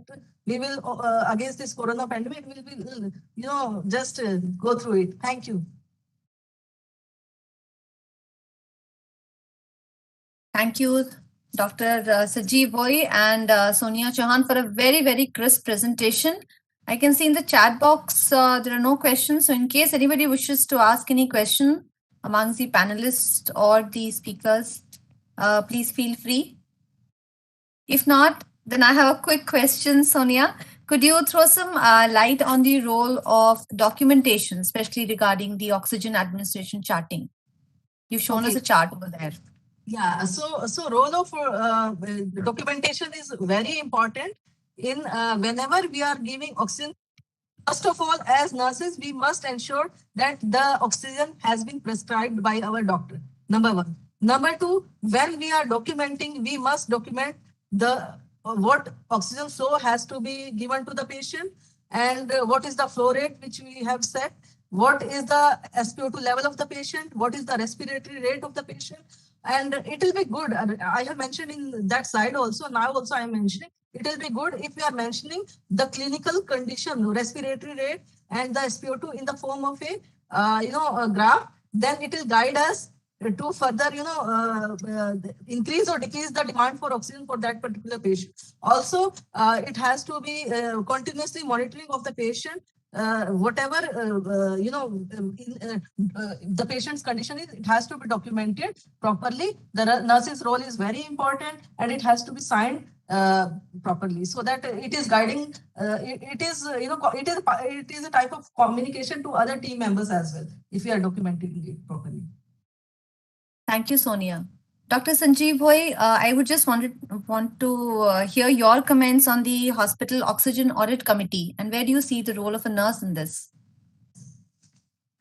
See, thank you for the question, madam. And the oxygen audit committee, so it actually as an integral part of any, especially during the respiratory epidemic where you need to conserve oxygen, and any epidemic such as this, is getting a real-time feedback. The committee's role is to getting a real-time feedback from the floor. And the committee also should ensure that various clinical areas like emergency, critical care units, the general wards, where the patients are being managed. So you should have teams on place, or like you have a nurse or a OTA who is being form a critical part of the team of each area, who are to take a leadership role, not only in monitoring and evaluation, also to do capacity building of the healthcare provider of the particular area, and also get real-time feedback to this committee. This committee, committee means only the 4 or 5 people is not committee. The whole hospital, along with these people, the workforce on the ground who are taking leadership role on various clinical areas, becomes the core chain in hub and spoke model within the hospital to form this committee. And also because their role of capacity building. See, till now, oxygen has not been seen as a major drug. So here we are changing a new paradigm for our healthcare workers that it is a drug. So that's why this has to percolate right to the ground. So this chain of command and will give real feedback and then you do rational use, getting the supplies on, getting the supplies and equipment, getting the training, continuous training like we are having today, national seminar. Similarly, the person who are listening to us should go back and form the oxygen audit committee along with this small oxygen leaders. You know, the nursing leaders can be the oxygen leaders of the ward or the ICU or the emergency. In each shift, there should be a designated person who will take round of the particular ward or ICU or in the emergency, you know, and they will report in the report book. They should write it down. What are the problems they had? What was the thing? And then it should be communicated to the nursing oxygen leaders of that particular ward or this thing, and they should give, because nurses are good documenters, you know, they're excellent. So they can give that feedback to the hospital audit committee. So if the data does not come from the floor, madam, you know, nothing, the oxygen audit committee cannot do anything. It is actually spineless audit oxygen audit committee. So these are the persons should collect data. For collecting data, you should go to have a nursing chart. You know, so separately one cannot fill. Like you are maintaining a TPR-BP chart, you know, we have been doing, nurses are excellent in that, and they plot the time motion, you know, the graph and the temperature, like you do temperature at different time point, what was the temperature? When you gave PCM, what was the, whether it went down or it did not respond, then what you did. Similarly, oxygen therapy can also be done like that, you know, so it can be a feeder. That will be the real audit of the patient, you know, and the same audit will collect the data for central oxygen committee members. So these are some of the few feedbacks I wanted to give it, but those who are listening to us across the country. Thank you for the question, ma'am. Thank you, Dr. Sanjeev and Sonia once again. And we have really understood, and we hope that we'll be, with the nurses listening to these programs, will continue to be the oxygen leaders wherever they are working, so that the auditing of oxygen is a continuing process. Thank you so much. Over to you, Kavita ma'am. Thank you so much, Colonel Sarabjit. And I think that was such a fantastic session. Thank you so much again to both Madam Sonia as well as Dr. Sanjeev. I mean, I feel like, you know, all of us who may be, you know, all the administrative folks also probably learned a lot on how we need to do audits, and audits not just for oxygen, but audit in general. The idea of measurement is so important for managing anything. So I think you've really, I think it's excellent for the nurses to listen to, you know, from their nursing leaders itself. So thank you again. It was extremely useful. Thank you. And I just wanted to make one quick logistical announcement before I thank Dr. Sarabjit as well, which is that all the link to all the videos and the PowerPoints, as and how the sessions are happening, you will see that we are pasting the links on both the YouTube link site as well as on the WebEx. So you can go in, and if you click on the drive, we request you to please, everybody, see the chat box. You can open it and you will be able to download it on your computers. So hopefully you can see all the video demonstration videos clearly and multiple times, you know, with your volume controls, etc., and take good advantage, because they have been demonstrated, recorded live at the AIMS set studio a month ago when we kicked this off. So I request you to please take advantage of it. Colonel Sarabjit, thank you. We could not have done this without the excellent cooperation and, you know, the leadership of the INC and of with the AIMS College that has really sort of pulled this thing together. So I know you will be here all through, but I on behalf of the Ministry of Health and Family Welfare, have to thank you for, particularly for having you know, brought all of these folks together and for all of your leadership.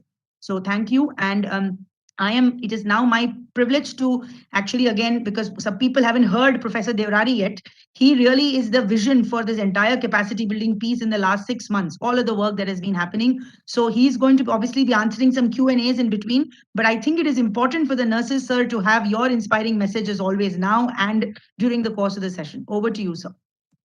Thank you, Kavita, and wonderful Sarabjit, Sanjeev Bhoi, and Sonia for making an excellent presentation. So, as we know and we saw in the last month, in each and every district, we have oxygen stewards who are given the responsibility of making sure that the back end and the supply of oxygen in each and every hospital is going to be maintained. And I would strongly agree with what Dr. Bhoi said, that we need to have a committee or an audit team in each and every hospital. Oxygen is not required only for COVID. It is also required for non-COVID patients. and it is an important part and parcel of any health system which provides care for sick patients.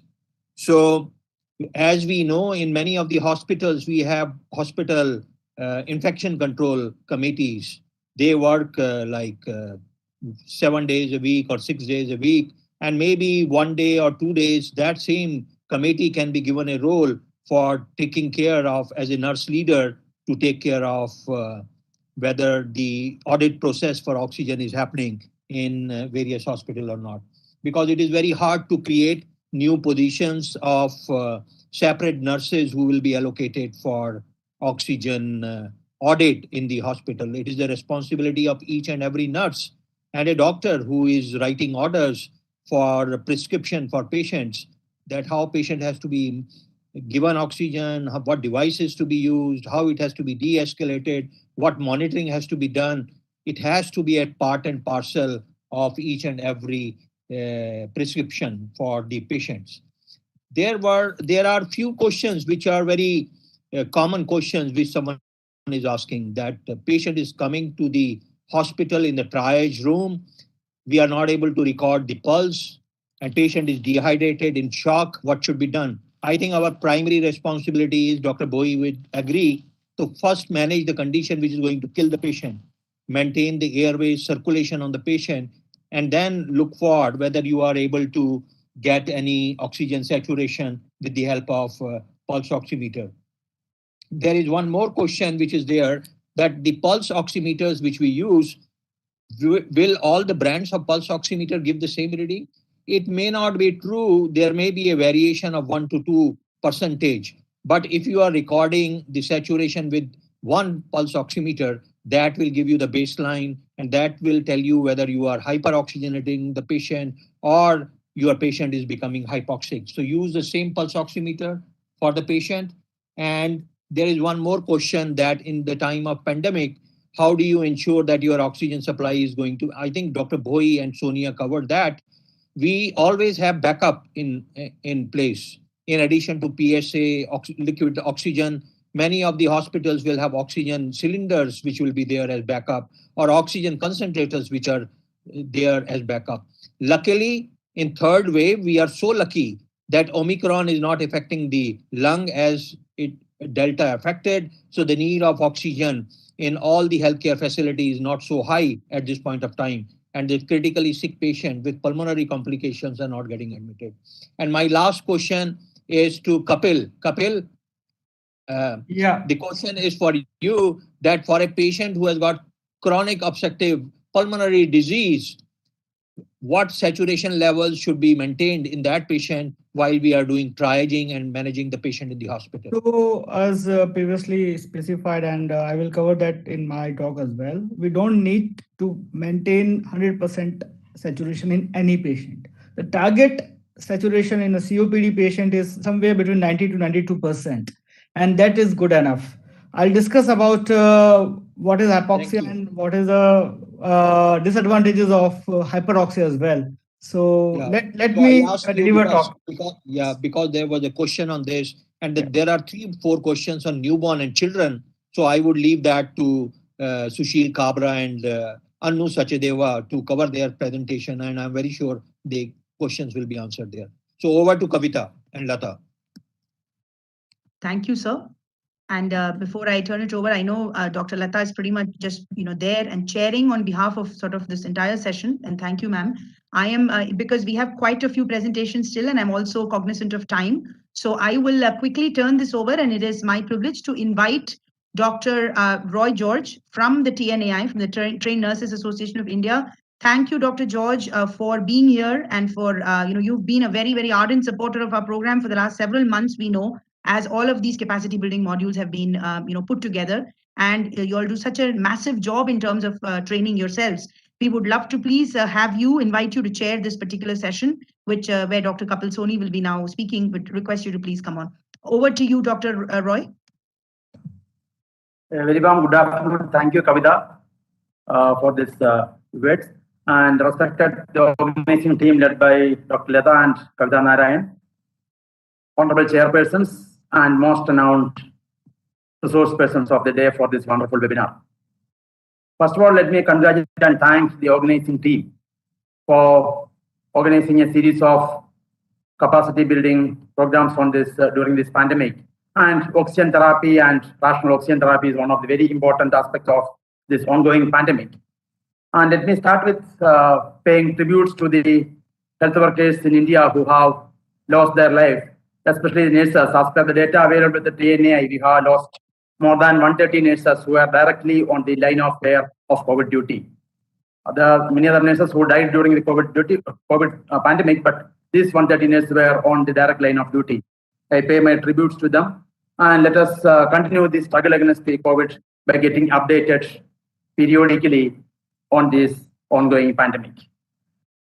Since we are running short of time, let me directly, and we had seen the indications for oxygen therapy, we have heard about and we learned about from the expert oxygen monitoring, and also about oxygen audit and documentation. Now let us go per se into the oxygen therapy. And to talk on adult oxygen therapy, we have a renowned expert, Dr. Kapil Dev Soni, additional professor of Department of Critical Care, who have the critical care departments in all the major hospitals have been busy managing critically ill patients due to COVID-19.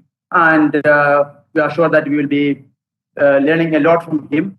And with the best wishes for a fruitful session, over to you, Dr. Kapil Dev Soni. Thank you, sir. Thank you. It's my privilege to speak in front of all the nurses and all the august listeners. First of all, I must thank Professor Devrari and Minister of Health and Family Welfare for giving me an opportunity to work for oxygen stewardship. And we have been working from last 4 to 5 months.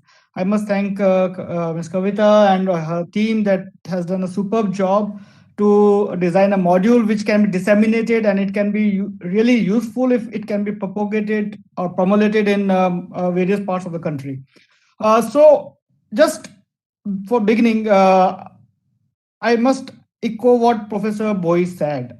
Oxygen is a drug. It has to be audited. It has to be conserved. And what Dr. Boy said is such an important thing, that you should have a leaders who are working with the patient round the clock, and they are none other than these are the nurses who can take a central leadership. They are always at the bedside of the patients. They can manage the oxygen better than anybody else in the clinical setups.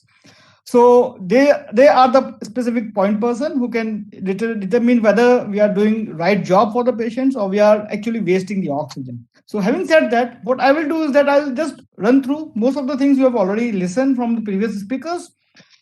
In case you find any difficulty in understanding concepts, do let me know, and I'll be happy to answer the questions. So what is an oxygen? Oxygen is basically a drug. It means if it's a drug, it has got both the advantages and it has got the side effects. What are the advantages? Specifically, it has to be used in acute hypoxemia. We know hypoxia is a bad.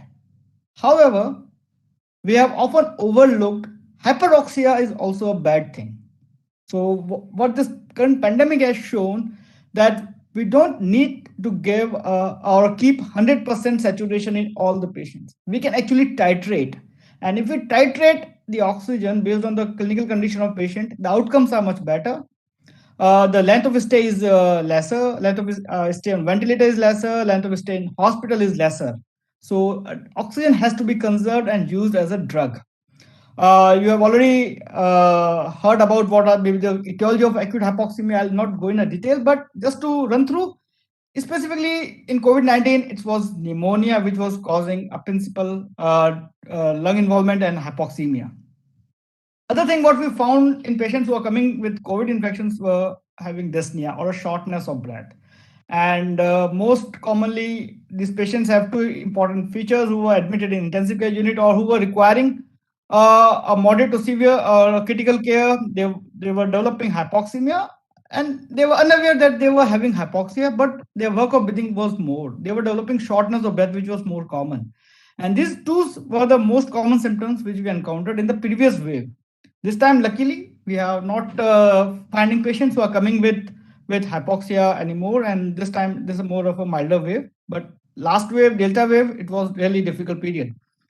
So what oxygen target we should set in?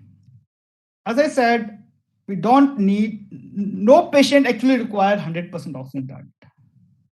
Now, this we knew from last almost a decade, but this COVID-19 pandemic brought that in a limelight.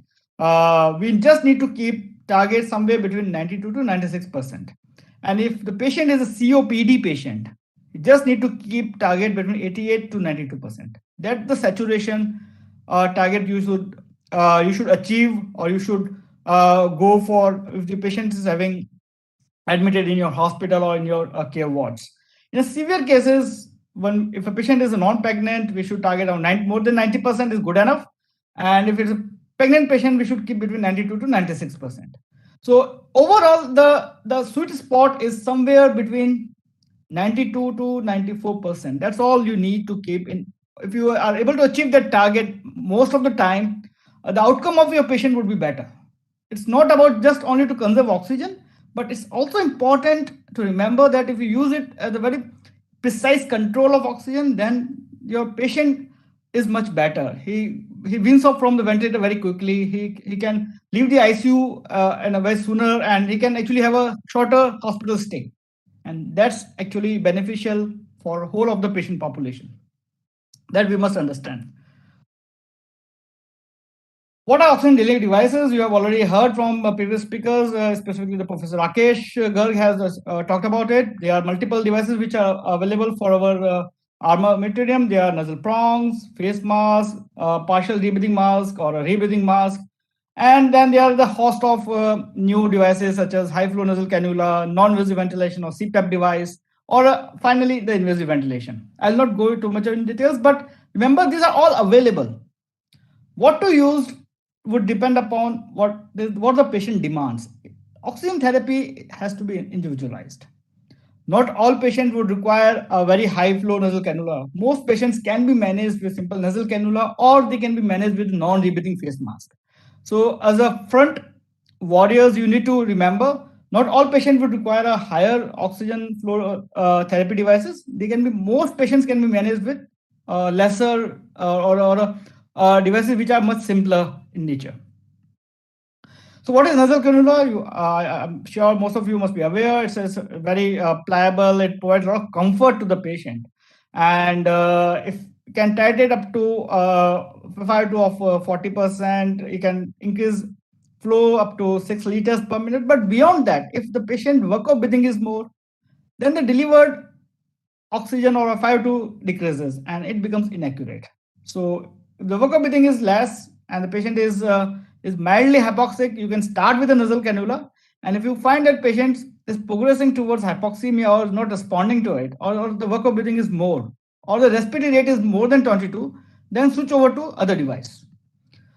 Simple face mask is again an oxygen device, which can be a conventional oxygen device. It actually adds 200 ml of capacity of a reservoir. You can give a flow rate of up to 6 to 10 liters per minute. And with increasing respiratory rate or increasing ventilatory demand, the delivered FiO2 decreases. So it's useful as an initial mild hypoxemia, but if the patient is in a moderate to severe disease, then this device may not work. Now, what we found in our own practice is the use of rebreathing face mask. There are two rebreathing face masks. One is a partial rebreathing face mask, and then there is a complete or a non-rebreathing face mask. In a partial, they are almost similar, but there are some minute differences. One, in a partial rebreathing face mask, it actually allows rebreathing of some sort of air, and a delivered FiO2 can achieve up to 80%. You can deliver flow rate up to 6 to 10 liters. And if the bags can collapse, then it increases the work of breathing. However, what we use as our workhorse was a non-rebreathing face mask. Now, during the second pandemic, when we realized that not all patients we will be able to provide ventilator support, or not all patients we would be able to give them a high flow nasal cannula, we started those patients managing mainly on a non-rebreathing face mask. Non-rebreathing face mask became a working horse for us, and it was used on almost all patients who were developing critical hypoxia or who were presenting to the hospital with hypoxemia. So what it is, it can deliver 100% of oxygen. Practically, it can deliver up to 80% of FiO2, and you can increase flow rate up to 6 to 15 liters per minute. And again, remember, this takes care only the hypoxia. With the settling of hypoxia, most patients would have a decrease in respiratory rate, and that would also decrease the work of breathing. But in case the work of breathing is doesn't decreases, then you need to escalate your therapy. Venturi mask was also available, but we all know that you can deliver a specific FiO2 with the Venturi mask.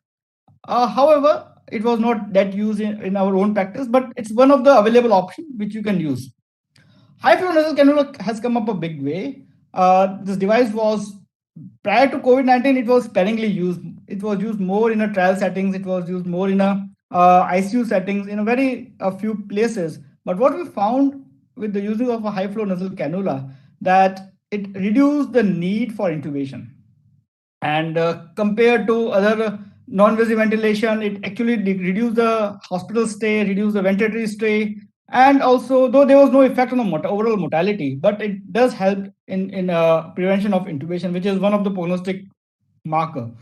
So it can deliver very high oxygen, up to 100% of FiO2 can be delivered, and you can achieve very high flow rates. Now that's a very high, 40 to 60 liters per minute. It means if the minute ventilation or the ventilatory requirement of patient is quite high, you can supplement that ventilatory requirement by using high flow nasal cannula. It does have some sort of CPAP effect as well, and it also prevents that air hunger. It's sort of very comfortable device compared to the CPAP device, which is normally delivered by using a face mask or by a helmet. So compared to that, high flow nasal cannula is much more comfortable. There are ways to increase or decrease the flow rate. There are protocols to increase or decrease the FiO2. So that needs to be titrated.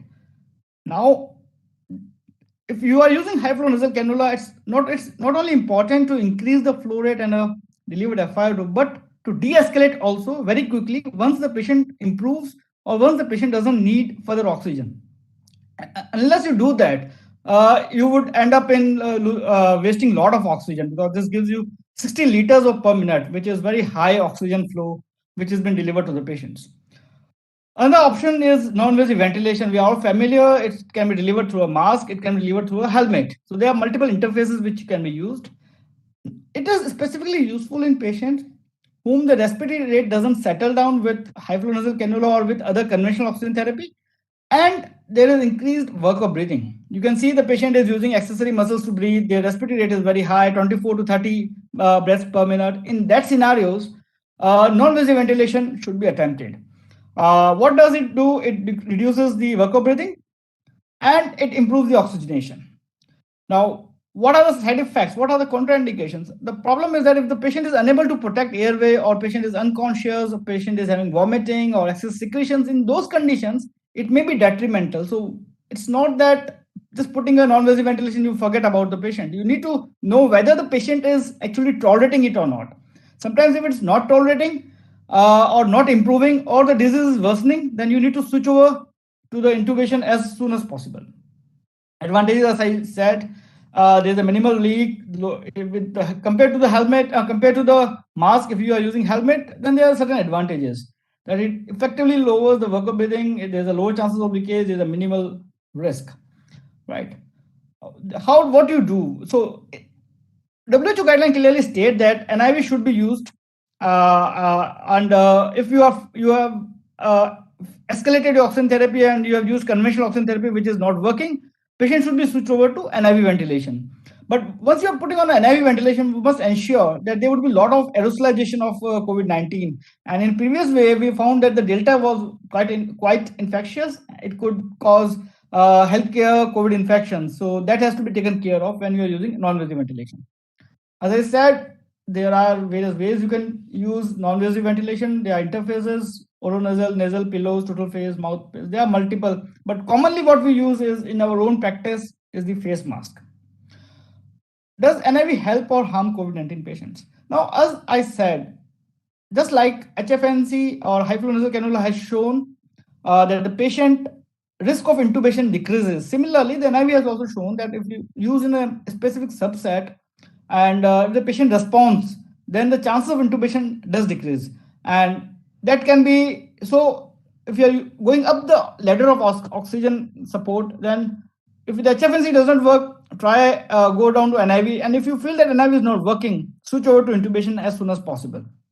Remember that if the patient has developed moderate to severe ARDS, the failure rate is almost 50%. So there are multiple evidence which clearly shows that CPAP or a high flow nasal cannula is better compared to the conventional oxygen therapy in reducing the need for intubation, as well as decreasing the hospital stay. However, the mortality was not affected. How to use it? We all know that there are standard protocols. You have what a full face mask, use a double circuit, CPAP, start with the IPAP, EPAP of somewhere between 5 to 6 and 10 to 15 centimeter of water pressures. Reevaluate. It's not that just put patient on a one oxygen device and forget. Always have a habit of reevaluating after say half an hour to 1 hour. See how your patient is responding. What is the trajectory of your patient response? And if you clinically determine that the patient is not improving or worsening further, don't delay the escalation. You need to monitor all the vitals, you need to monitor respiratory mechanics, you need to monitor the patient's condition, and all that needs to be done when the patient is on mechanical ventilation. Contraindication, as I said, if the patient is unconscious, if he has an inability to protect airway, or there are other conditions which preclude use of NIV, then it should not be used. Now, intubation and mechanical ventilation. Now, with the beginning of pandemic, there was a lot of talk that if you intubate, most patients would die. However, we learned throughout our pandemic that it's not so. We evolved our own assessment when to intubate and when not to intubate. So when to intubate is you start with oxygen escalation therapy. You have consumed other oxygen devices that include the non-breathing mask, the high flow nasal cannula, even the use of NIV, and now the patient is further worsening. In that case, do not delay intubation. Go switch, put the patient intubate, put the patient on mechanical ventilation. And in our own practice, what we found that putting someone on a mechanical ventilation was not the end. Almost 50% of patients came out from mechanical ventilation. So that was really heartening. But it has to be done at very appropriate time, not too early and not too late. What are the classical indications if you from NIV to invasive ventilation? One is that if the patient is clinically worsening, he is becoming drowsy, there's increased work of breathing, there's increased oxygen requirement, the underlying condition is deteriorating, or the patient is developing new complications, hemodynamic instability, vomiting, or have a progressive disease. In all this, or patients have not tolerating non-invasive ventilation. These are all indicators that now it's a time to switch over to invasive ventilation. Once you switch over to invasive ventilation, now what you need to do, remember, you were treating the patients who are having severe ARDS or moderate to severe ARDS. Now, there are only three things which have shown improvement in a moderate to severe ARDS. One is low tidal volume ventilation or a lung protective ventilation. That means you need to keep tidal volume somewhere between 4 to 8 cc per kilogram of predicted body weight. Secondly, use of prone positioning, that you need to prone your patients at least 12 to 16 hours per day. And third thing is use of neuromuscular blockers. So there were only three things which have shown some benefit in the patients who have developed severe ARDS and helped in reducing the mortality. So how do you decide? Again, I told you need to follow the patient trajectory, and there's none other than who can do it is your nurse. She or he knows how your patient is actually behaving. Is he improving? Is he deteriorating? He or she would be the first person to raise a red flag that doctor, this patient is deteriorating. He is not tolerating what you have given. So listen to your nurses. They are your best informers. They would tell you that patient is not responding to therapy. Now switch over to or escalate the therapy as soon as possible. Do's and don'ts, they are very classical now. Everybody should know that what are do's and what are don'ts. ARDS, as I told you, a severe COVID or a critical COVID is basically a moderate to severe ARDS. In severe ARDS, we need to prevent ventilator-induced lung injury. So that can be prevented by alveolar overdistension, hyperoxia. Don't give too much of oxygen. Just target somewhat below around 90% of saturation and avoid cyclical alveolar collapse. Prone positioning is again indicated. These are the lung protective mechanical ventilation. These are classical and pretty standard now. Reduce the PEEP, reduce tidal volume, allow high plateau pressures in patients who are obese, or with a reduced chest wall, prone your patients, and manage the airway pressures, which can actually further damage the lungs. Set tidal volume around 6 cc per kilogram. Choose SPT rate between 10 to 35. Determine how much oxygen is required. Target the driving pressures or the difference between the plateau pressures and the plateau pressures and the PEEP.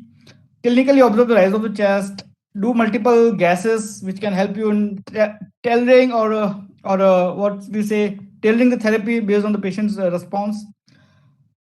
Putting someone on a mechanical ventilation is not an easy job. Actually, it can lead to a lot of complications. What we found in our own patient groups, one of the common complications was the barotrauma or a pneumothorax or a ventilator-induced lung injury. So these were quite common, specifically in the COVID-19 patients. That was because the opacities were predominantly situated on the periphery, which were leading to increased incidence of pneumothoraxes. So that needs to be cared about. Prone positioning, in case your patient is not responding to the therapy or patient is falling in moderate to severe category of ARDS, do not wait. Prone your patients. It has been shown that if you prone your patient, the mortality does decrease in severe ARDS patients. And Dr. Boy and Dr. Rakesh Garg also talked about the role of awake proning. Awake proning should be advocated in all patients who are able to lie. If not, then they should be they should be advised to lay at least lateral if they are not able to prone the patients. But if the patient is intubated on mechanical ventilation, just prone your patients at all times. Conclusion, remember oxygen is a drug. It can prevent hypoxia. On the other hand, it can cause hyperoxia. And hypoxia and hyperoxia both are bad. Use oxygen quite judiciously, not only in escalation, but also de-escalation. Devices should be based or selected based on the need of the patient. So that needs to be individualized. Each device has its own limitations. Each device can cause complications. Mechanical ventilation, though it looks quite fancy, but remember it's a double-edged sword. Patient can be saved, patient can be killed on mechanical ventilation. So remember, you need to be very sure of whom to keep, how to monitor the patients who are put on mechanical ventilation, and what all you can do. Intubating, when to intubate, this is a common question which everybody asks. There is no early or a delayed intubation. Patient has to be intubated when he requires. That means someone needs to follow the trajectory of disease. Someone needs to follow the trajectory of the patient. Is he improving? Is it deteriorating? What is how the patient is behaving? So that has to be individualized. Thank you. Thank you for patient listening. Thank you very much for that wonderful session, Dr. Kapil Soni. And there's one question already come in the chat box. How long we can use NIV mask? I think the period they said, how many days or something. That is, I think that so as I told you, there are certain scores which you can use. One is ROX index, and there is one other HACR index is also there. These are all scores. However, practically when you are dealing with these patients, if you apply a non-invasive ventilation and within 4 hours you don't see any improvement, or you find that patient is not responding, not tolerating, or the disease is worsening, then you should not keep on going it. You should think about putting intubation and mechanical ventilation, invasive ventilation, rather than continuing NIV. It has been shown that if you continue to give NIV, it causes delay in intubation and worse outcomes. So within 4 hours, you would be able to assess whether the patient is responding, whether the disease is stabilizing, and whether there is some improvement in the underlying gases.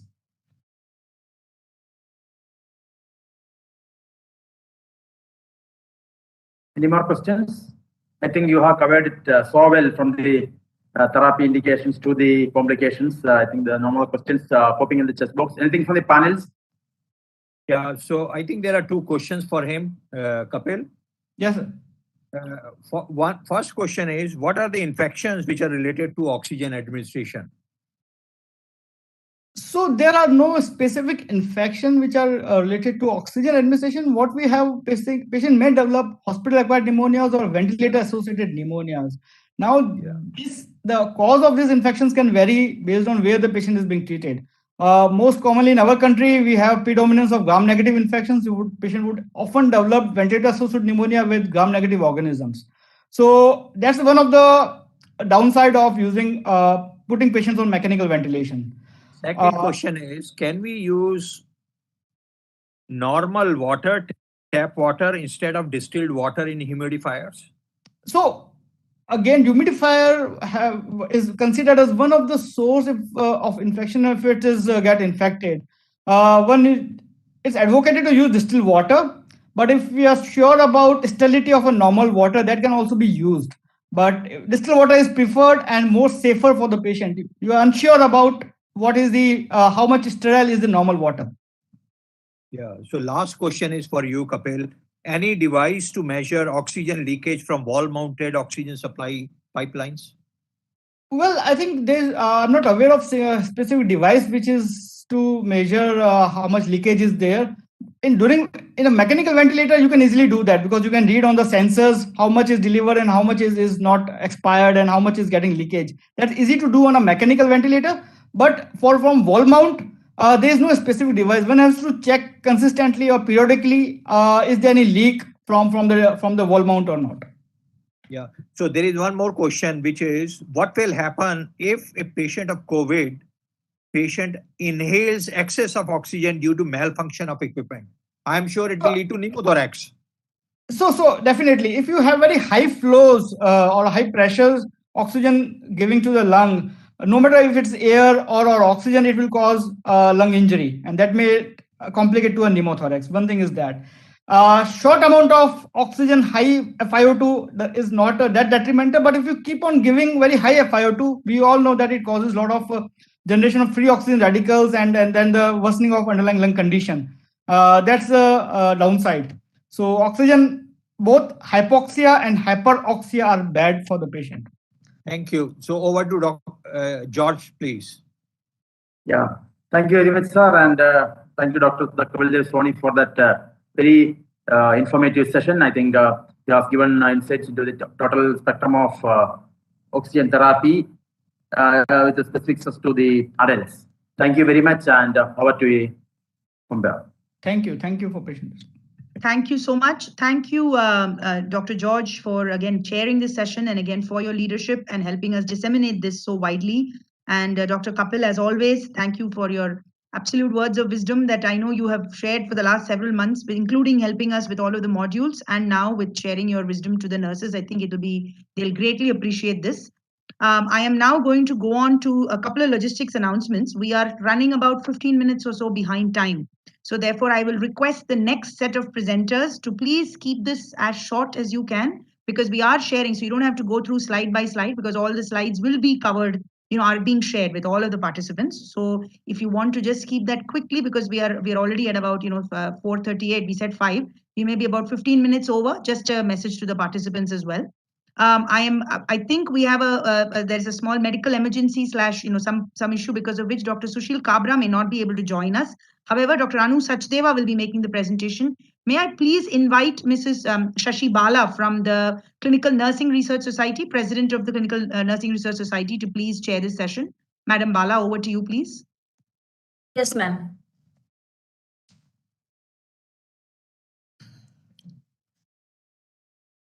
Thank you, Kavita. I'm really honored to be a part of this much needed workshop. Thank you. And thanks to the organizing team, especially the Ministry of Health, Indian Nursing Council, and AIMS fraternity, and especially Dr. Lata, who have been working tirelessly to make this a grand success. Nurses are the key health members responsible for the diligent administration of oxygen, which needs to be more meticulous in neonates and children. As we know, oxygen is a drug. Too much or too less can have irreversible damage. For this, I would like to invite here our eminent expert, Dr. Anu Sachdeva, Assistant Professor in Department of Pneumatology, AIMS, to enlighten us on the oxygen therapy for neonates and children. Over to you, Dr. Anu. Thank you, ma'am, and heartfelt thank you and gratitude to all the organizing team and Dr. Kavita, my team lead, Professor Durari, and for giving me this opportunity. And I will be short and brief, and I'll be discussing about rational use of medical oxygen in neonates. So am I audible, and are my slides visible? Perfect. Yes. Looking Thank good. you so much. So we have defined learning objectives for this session. I would not go into that, and I would go directly hit to where we are supposed to talk about in neonates. So why oxygen in neonates? So we have already heard about this. It is the most common and abundant drug. So what do we need to do as nurses working in the neonatal intensive care unit, working in the special newborn care units? Our goal is to avoid hypoxia, and our goal is also to avoid hyperoxia. Now, why are we so worried about hypoxia and hyperoxia? So we are worried about these because when a newborn has acute drop in blood oxygen saturations, the baby would present with lethargy, poor activity, unconsciousness, can have low heart rates, can present with shock, can present with decreased urine output. If this recurs at frequent intervals, there is increased risk of death. There is increased risk of feeding intolerance or necrotizing enterocolitis. For the nurses who work in the newborn unit, they would understand this term. They could have brain injury, and these babies could also have pulmonary hypertension. So that means hypoxia is to be avoided at any cost. So why hyperoxia? Hyperoxia is to be avoided because we did hear this word retinopathy of prematurity from Dr. Lodha when he was talking about rational oxygen therapy for children. So this is something which is a major problem and the cause of blindness, because these neonates who are born before term receive higher oxygen therapy, leading to retinopathy of prematurity in the eyes. These babies can have prolonged oxygen dependency, which is known as bronchopulmonary dysplasia. Not even this, the babies can also go on to develop brain injury after asphyxia if they are subjected to higher oxygen concentration.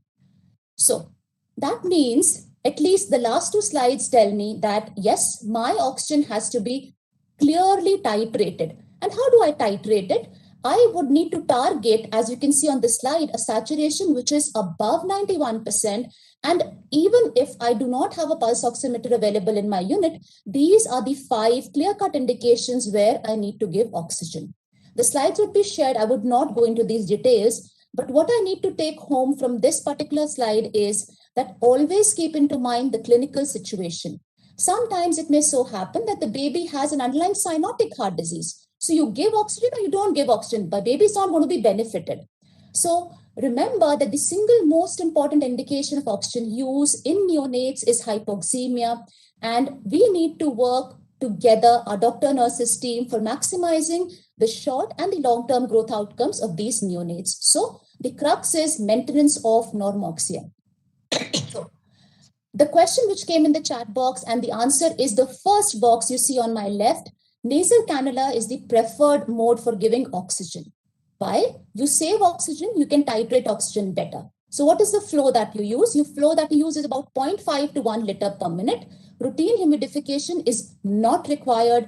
Continuous pulse oximetry is the standard. And the fifth box tells me that the saturation have to be between 91 and 95%, right? So the green box lower down helps me to titrate when I don't have a pulse oximeter. So if I see the first column below, I see that how much liter per minute I give. And as per the baby's weight, what is the approximate fractional inspired oxygen concentration that I give? This also gives me a clear area on how do I come down when I have to decrease oxygen therapy for these neonates. So what do I do? My baby lands up with hypoxia, or my baby has one of those 5 indications which I listed. So I start with nasal cannula oxygen. If the saturation, you can see on the left-hand side, continues to be less than 91%, I keep on increasing the flow. Once I reach 2 liters per minute, I switch to oxygen by hood, because giving more than that through nasal cannula may not be an optimal way. So if there is no improvement, and plus if the baby is preterm, I would actually prepone the use of non-invasive ventilation, especially CPAP, which is continuous positive airway pressure. If on the other hand, I'm maintaining good saturations, I monitor the baby is beyond 95%, immediately start weaning off oxygen. And here comes in titrate oxygen. The target is again 91 to 95%. Any clinical deterioration, switch over to increase the oxygen concentration and switch over to non-invasive ventilation or to ventilation. And you may have to consider referring this baby to a higher unit. So The first carry home is empirical oxygen. I am not going to give it. I need to give it only if saturation is less than 91% and I maintain it between 91 and 95%. How do I give it? Nasal cannula is the preferred mode. I go to oxygen by hood if the requirement increases. As nursing professionals, as doctors on floor, what do you need? You need to have adequate skills using a pulse oximeter, how to use a nasal cannula, how to use oxygen hood. How do you regulate this oxygen? How do you titrate this oxygen? Remember, unnecessary and unmonitored use of oxygen can damage the entire organ. You name it and you have a damage right there. So as a nursing professional, I'm going to optimize oxygen use. I'm going to stop it when it is not required, right? That is all from my side. Over to you, ma'am.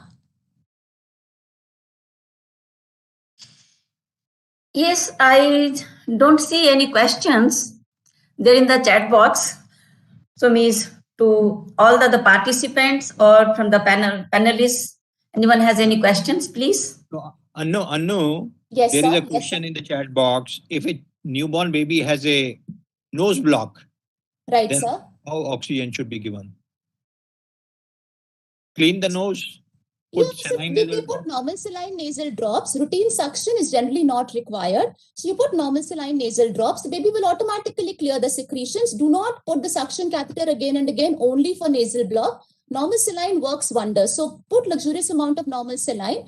The baby will either sneeze it out or swallow it with the milk. So you need not just clear the nose. I don't think that oxygen should be given only for nasal block.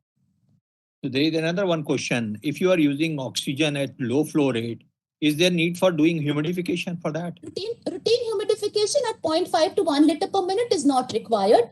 However, when you're using non-invasive ventilation, you cannot use indigenous CPAP. Sometimes we see 500 ml bottles being used. For that, you require the humidification to happen because baby cannot manage with such high flow rates. So whenever using non-invasive ventilation, yes, humidification is required. Yeah, so higher flow rate, because if you are giving higher flow rate, that oxygen is going to take humidified, it will get humidified from patient's own system and the airway is going to get dried. So in high flow rates, always use humidification system. So there is another question, madam, that,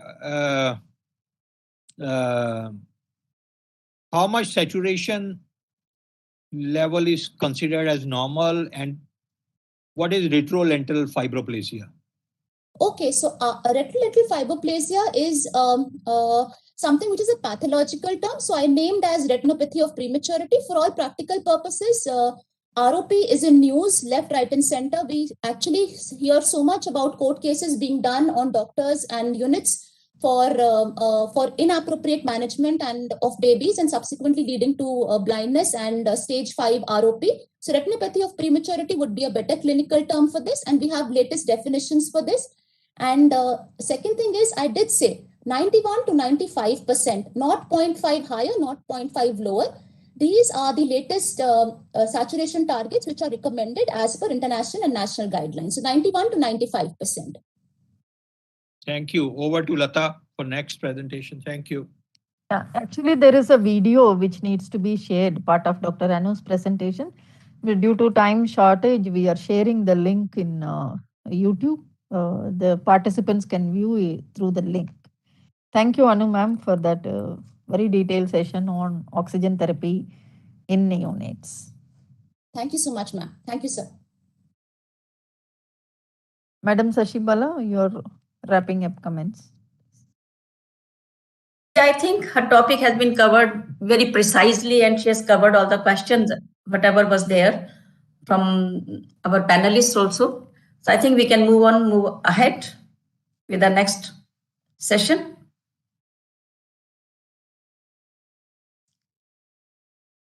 Thank you. Thank you, Madam Bala. Thank you also to Dr. Anu, who has again been a stalwart and a stoic supporter of this for so long in helping us get to this stage with all of our trainings and capacity building. Thank you, ma'am. We will, again, in the interest of time, I will please move on to the next session very quickly and requesting Dr. Jyoti Clara Michael who's from the Association of Nurse Executives of India, the Vice President there, ma'am, to please come and chair this next session. requesting both Ms. Aditi Prashant as well as Ms. Ambili to please again keep your comments as briefly as you can, because we are sharing the PowerPoints with everyone. Again, only because we are, or we are probably going to be rather 15-20 minutes in any case more. So thank you for being brief in advance, and over to you, Madam Dr. Jyoti. Thank you, Kavita. Congratulating Ministry of Health, Indian Nursing Council and AIMS, and thanking Dr. Lata Venkatesan for hosting such a resourceful program for healthcare professionals who can make an impact. And with this, may I step into my role for the day. The second wave of COVID in India resulted in sharp increase of COVID-19 cases, leading to an unexpected outcomes. The healthcare system was compelled to handle the dilemma of an alarming oxygen shortage because of the surge in the critical cases. However, oxygen therapy can be a life-saving, but nurses must know how it works, when to use it, how to correctly assess and evaluate patients' treatment. Medication administration is one of the important accountabilities of nurses, and oxygen administration is one category that nurses should understand that it is a medication that they are administering. This calls for more involvement and empowerment for nurses.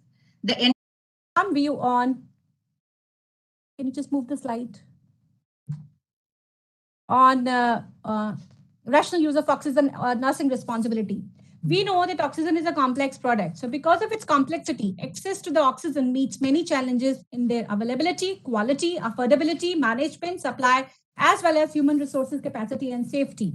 So when we talk about rational use, that means in terms of procurement, maintenance of oxygen supply system, coupled with avoiding misuse as well as wastage of oxygen. There are many evidences which says that liberal oxygen therapy increases the mortality without improving other patient important outcomes. So we need to tackle very carefully. Oxygen misuse. Does it happen? If happens, how? Physician order incorrectly transcribed, incorrect flow meter setting, oxygen delivery apparatus improperly worn, or wrong fractional inspired oxygen concentration could be the reasons. So keeping in mind those reasons, Ministry of Health and Family Welfare, AIMS, as well as ICMR has given certain guidelines for rational use of oxygen for the COVID-19, which says the targeted saturation should be 92 to 96%. Oxygen consumption should be regularly monitored at each hospital level. There should be oxygen monitoring committee in which nursing superintendent should be the part of the committee. Maintenance of the appropriate record should be there in terms of handling and use of compressed gases. And this committee should be mandated to supervise the inventory planning, oxygen consumption, regular repair, as well as maintenance of its pipelines. We also need to have a team of one nurse and OT technician in the team to check the oxygen mask on regular basis. High flow nasal cannula devices should be used only in the ICU setting, and that also under the supervision of various experts like anesthesiologists and intensivists. Other methods to improve oxygenation like frequent change can be noticed. Patients who are on oxygen therapy should be reviewed during their daily rounds to evaluate their oxygen requirements. Regular training of OT technician nurses to be undertaken for proper administration. At the administrative level, what we can do already has been spoken by various speakers since morning about oxygen audit committee. So we need to facilitate that. Storage facility has to be upgraded to store next 2 days anticipatory requirement. We have to track incoming supply of oxygen, and daily audit of oxygen usage in the ICU and wards can be done so that available oxygen can be diverted to the emergency care as well as in ICU departments. Oxygen prescription should be written like any other drug. That is also being discussed by Dr. Lodha, how prescriptions need to be made. Patients who need oxygen should be provided with nasal pronge. As far as possible, better to use it. If face mask is used, then avoid mask with reservoir bags. Do not use oxygen for nebulization. While using venturi mask, ensure the correct flow of oxygen. Monitor saturation continuously in the ICU to make necessary changes so as to achieve the goals. Ward in charge nurses should make regular visit to the bedside to ensure that oxygen is not being wasted. We can also do escalation and de-escalation strategies can be approved for, like de-escalate oxygen as the patient improves clinically and make use of nasal pronge to administer 2 to 3 liters per minute. Whenever using any oxygen delivery device, please ensure that setting to maintain the saturation which has to be desired. Routine use of NIV in post-operative patients can be suspended. Among ventilator patients, use minimum ventilator settings so that saturation levels can be achieved at required levels. In OTs also, we need to take care of it, like ensure that anesthesia machine is switched off once all the work of the patient is completed. Since all OTs are equipped with advanced anesthesia machine, try to use slow flow anesthesia. Ensure all gas flows are off leaving the OT. Regarding equipment, select most appropriate oxygen delivery device based on what rate we need to have it. Restrict the use of high flow nasal cannulas. Use CPAP or BiPAP when there is a lower oxygen instead of high flow is required. Ensure adequate fitting of the right size of the mask as well as ensure right size of the ET tube with the optimal cuff pressure so that air leakage can be minimized. Use closed suction, thus preventing de-recruitment during open suction. Then biomedical team also has to take a role, like wastage of oxygen through leak should be assessed daily and rectified easily. Ensure closure of valves and pipeline system in no use areas. Stand by bulk cylinders in critical areas so that in emergencies it can be used. We need to provide training to the staff nurses, nursing assistant, ICU and OT technicians regarding the optimal use of oxygen so that any leakage or anything oxygen prescription has to be directed by the physician. Ventilator strategies to reduce oxygen consumption. Invasive ventilation saves the oxygen that we need to keep in mind. So prevent ventilator-induced lung injury. Ensure good mask which always fits and use appropriate sedation to avoid hyperventilation in patients.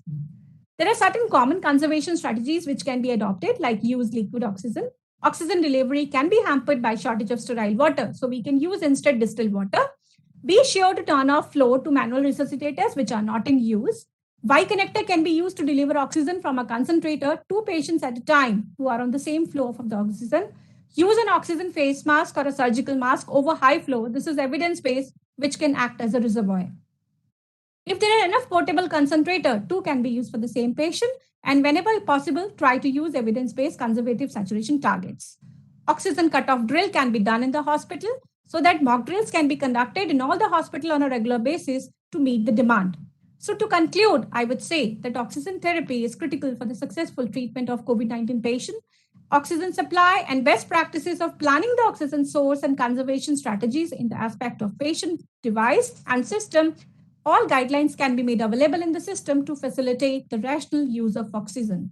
These are my bibliography. Thank you so much. Yes. Thank you.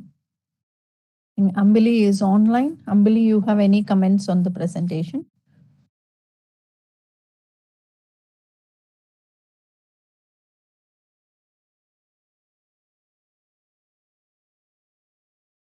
Yes, actually they pre-recorded the session, but due to audio issues, we were unable to show the recorded presentation. Over to Dr. Clara, please. Thank you, Dr. Lata. I must thank Ms. Aditi and Ms. Ambali for their efforts. Actually, they have justified within the short time. May I summarize and conclude the topic on rational use of oxygen? Nurses can make a difference should be a hashtag, and certainly they can make a difference. That's what we are hearing from morning in the sessions.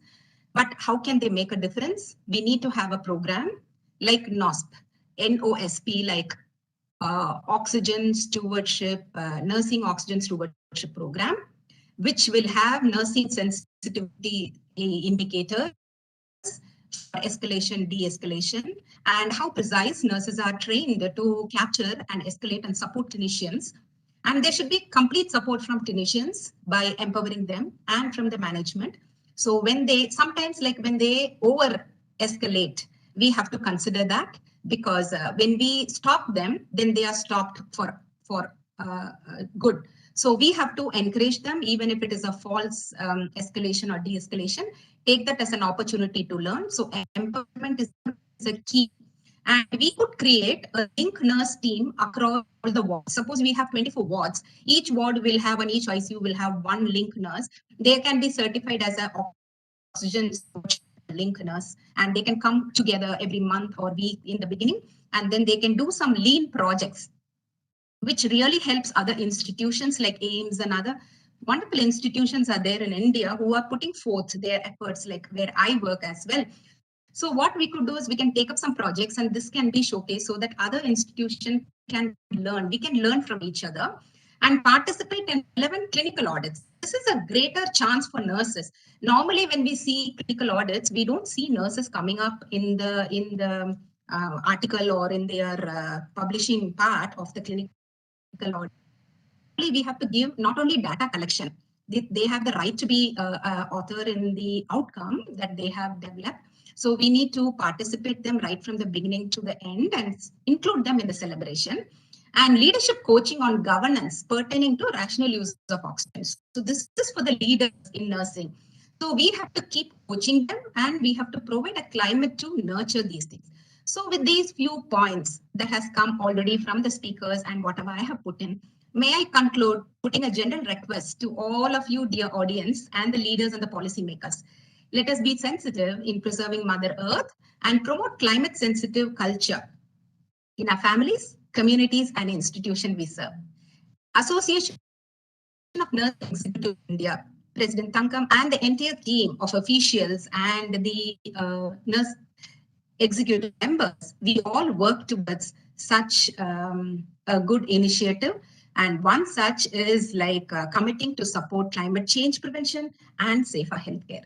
So with this, thank you, Dr. Lata, and thanks to AIMS and Council and Ministry of Health for the greater opportunity. I'm privileged and honored. Thank you. Thank you so much, Dr. Jyoti. That was excellent, and what an inspirational speech from you to all of our nurses and to the the nursing leaders that are here from our academic institutions, the policy institutions, and our medical institutions. So thank you again. And I know we appreciate, because we realize that there is no way we can get this done until all of us come together. There is no, unless the public, the private, the associations, the regulators, all bodies come together. COVID is not a pandemic that we are going to, any single person is going to try to take care of. It's not going to happen. We know it. It probably calls for us to work together more than ever. We are now, I also want to thank Ms. Aditi and Ms. Ambili for that excellent presentation. We are now coming to the last part of the session. Thank you again, Dr. Jyoti. We're going to come to the last part of the Thank you, Kavita, session. signing off. Thanks. Thank you. We are coming to the last part where we have a panel discussion. So we will, so thank you all for staying back for a few minutes more. I think in about 15 or 20 minutes, hopefully we will wrap up, but this is some excellent discussions. So I would urge you all to please wait so that you can, there'll also be a last final Q&A moderated by Professor Devrari and Dr. Lata when they wrap up. So I'd urge you to please all stay back for the same for the next several minutes. We are very grateful to Madam Beenama Kurian from St. John's, who's joined us as the Senior Manager and Accreditation Coordinator at St. John's. Thank you, Madam, for being here and for agreeing to chair this session. We, on behalf of Ministry of Health and Family Welfare, I will thank all of you for being here. And you have Madam Mamta and Ms. Matilda and Ms. Kiran, who are on the team. So I will turn it over to you without further ado. Thank you. Yeah. Good evening and welcome to a panel discussion on cleaning, disinfection, and sterilization of oxygen delivery devices. As you know, this pandemic has hit without any warning, and we have landed up in a nation which is gasping for oxygen, and then a nation which is overflowing with the waste products from an oxygen therapy. So the need of the hour in such situation is how we can reuse, which are the way we can control the cost of oxygen therapy in hospitals. So with this, we have a team of expert members from AIMS, which is going to throw a light on how the aspects of oxygen therapy, disinfection and sterilization, and how we can control the cost on it. Now, let me over to Miss Matilda. Matilda, are you on? Yes, ma'am. Yeah. Matilda, how are we going to disinfect oxygen delivery devices in hospital settings? Can you throw some light on it? Yeah, thank you, ma'am, for the opportunity. And as ma'am told, it's a very valid question regarding this disinfection, because not only the oxygen delivery system, it's also important to have an infection control method so that we can prevent the secondary infections and other complications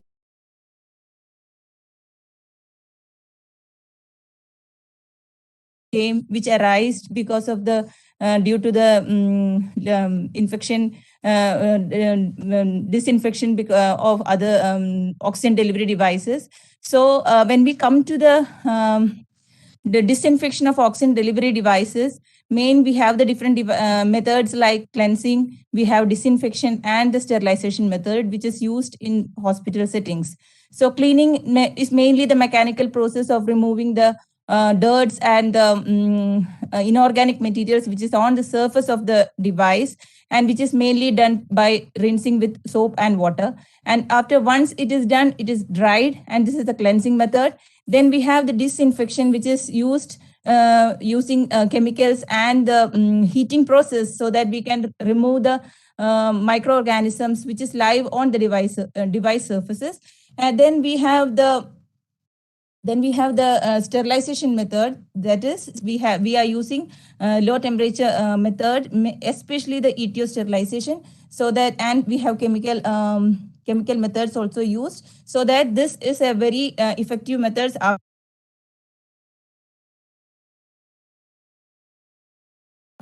Disinfectants, that is a chemical disinfectants used, infectants used in for oxygen delivery devices in hospitals includes the glutaraldehyde.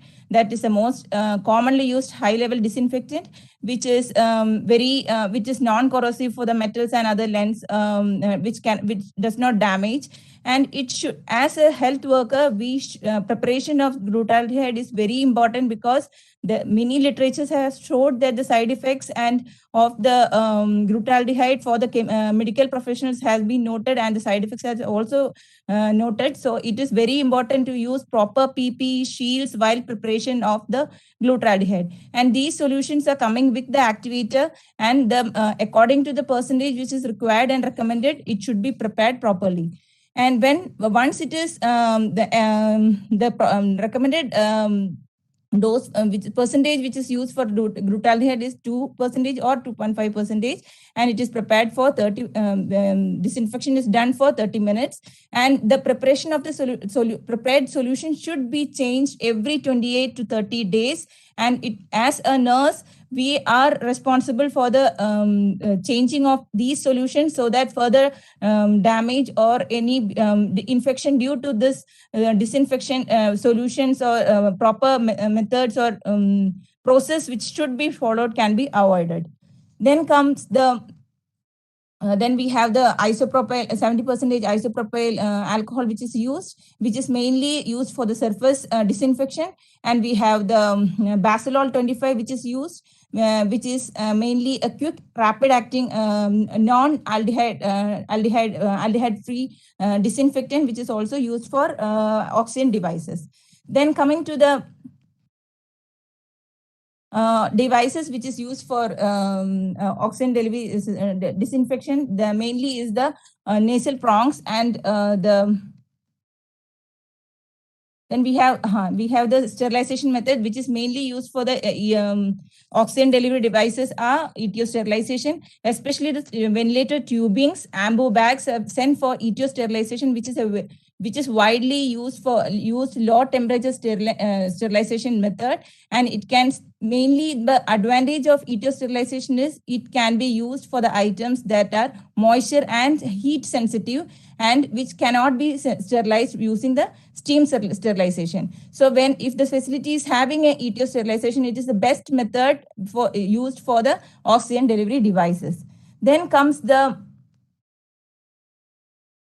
we have the devices, that is especially the nasal prongs and oxygen mask, which includes the simple oxygen mask and the non-breathing mask with the reservoirs. These are actually single interface devices, which should be only used for single use. So normally it should be discarded after each use, which is into the designated biohazard container. And if it is used continuously for the same patient, it should be changed every 24 hours.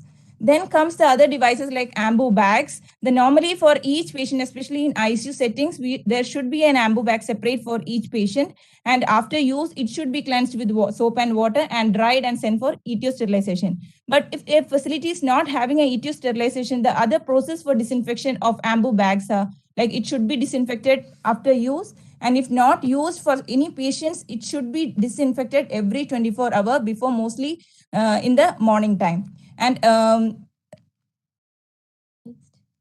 Then we have the for ambu bag. Once it is used, it should be cleansed with soap and water solution. We should remove all the bio load on it, and we have, as an ambu bag, we have to separate each part of the ambu bag: the self-inflating bag, the reservoir, the AB valves in it, and then we have the mask. These all should be separated and then immersed into the corsetic solution. Once the debris is removed and washed with solution water, we have to dry these ambu bags, because with the water we should not immerse into the glutaraldehyde solution, because it can also change the disinfectant property of the solution. So this should be immersed properly for 30 minutes and remove the parts, and then we have to cleanse it with a sterile water which is freshly opened. And this is also important because the disinfectant should not be there in the ambu bag. So it should be clearly removed, then air dry and kept for the next use. Then comes the oxygen hoods. Oxygen hoods are used for the pediatric patients. So this also, after use, we have to disinfect with soap and water, then dry with wash with sterile water, air dry and kept for the next use. Yes, ma'am. Then the other devices which is used for intubation, especially the laryngoscope. For in laryngoscope also, we have to remove the debris once it is used in running water. Then we have to dry it and then use Bacillol 25 to disinfect it. And especially the blades and the stillet should be dried, and then we should wrap it in a sterile pad so that we can use for the next use. These are the main oxygen delivery devices, disinfection which is used in the hospitals.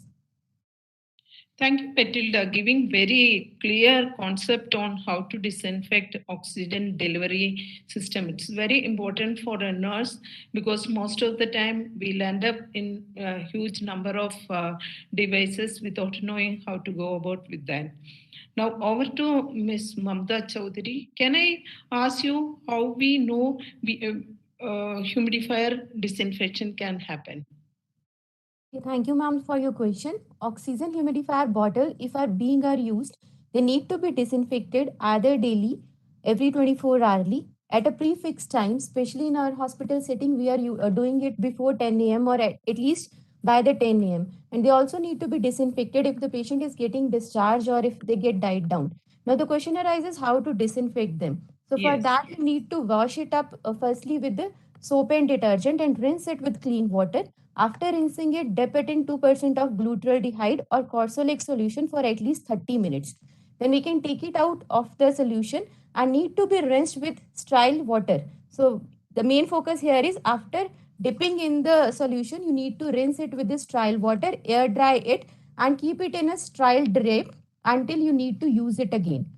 So when we are going to use this oxygen humidifier devices, we need always fill them with the sterile water. In any condition, tap water or filter water should not be used. You might have seen. Yes. Do you think we should use saline? Normal saline also, ma'am, some of the researchers say it could be irritant. So it's always better to go with this trial water. Okay. So you might have seen the humidifier, they have the maximum level and minimum level marking on that. So whenever the trial water, it go down the minimum level marking, we should discard the remaining sterile water and fill it with the fresh sterile water always. We should never try to top it up. And whenever we are filling it with the sterile water, make sure you are using the freshly opened one. So that's it about oxygen humidifier bottles, ma'am. What are the methods we are using for ventilator circuits disinfection? Okay, when it comes to disinfect ventilators, two things need to be taken care of. One is the ventilator circuit and second is the external bodies of the ventilator.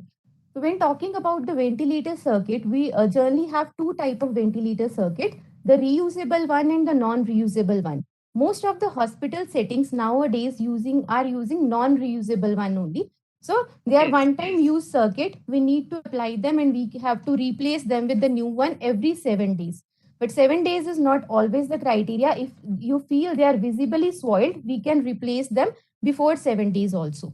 Yes. And if we are using the reusable one, they need to be disinfected after at least every 72 hourly if they are being used for a single patient. And if we are switching on the patient, then Once we are moving from one patient to another, they need to be disinfected. Now, how to disinfect them?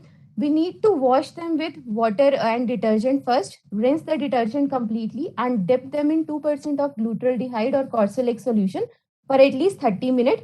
Whosoever is disinfecting, they need to make sure that the disinfectant enter the lumen of the tubing completely. So once 30 minutes are over, we can take them out of the solution, rinse them again with this trial water, air dry them, and keep them ready for the next use. As nowadays we are considering each and every patient as the infected one, so we need to be very particular. Whosoever is disinfecting, they need to wear proper PPE while disinfecting these devices. Then coming to the external surfaces of the ventilator, we need to clean it first with the soap and detergent, making sure that we use minimum amount of water, as this is an electrical appliance and we may ruin it by applying more amount of water. Electrical circuits should need to be considered. They should be kept away from the water which we are using. Then we have to dry them with a dry cloth, and then with some compatible disinfectant, it need to be disinfected. Now, what do we mean with this compatible disinfectant? Just most of the time, the device manufacturer, they provide us with the guideline that our ventilator need to be disinfected by this thing. So we can use that. Otherwise, in hospital setting, we are using ethanol 70 to 90%, hydrogen peroxide or sodium hypochlorite to disinfect these ventilators. Okay, that is very vast information. I'm sure the hospitals are going to be appreciating this. Now, what about the suction tubings and pulse oximeters? Use of pulse oximeter is now, even in a household, we use pulse oximeters. So how we can clean this or disinfect this? Okay, ma'am. Firstly, coming to the suction tubing, these are very similar to ventilator circuit, as these are also reusable one and a non-reusable one. So if we are using non-reusable one, after every single use, they need to be discarded down and replaced with the new one. But if we are using the reusable one, they need to be disinfected after each patient use. And the process is very similar how we have discussed to disinfect the ventilator circuit. We need to wash it with the soap and water, dip it in glutaraldehyde or Corsolec solution for at least 30 minutes. Again, rinse it.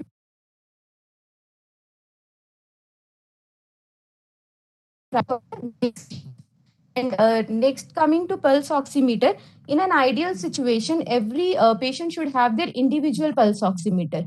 But if condition don't permit it, and we have to use the same pulse oximeter for more than one patient, whenever we are switching pulse oximeter in between patient, we need to disinfect them. So for that, we need a fresh cloth or some disposable wipes that are dipped in again compatible disinfectant, which could be sodium hypochlorite or ethanol. Most of the time we are using ethanol 70 to 90%, which is also known as spirit.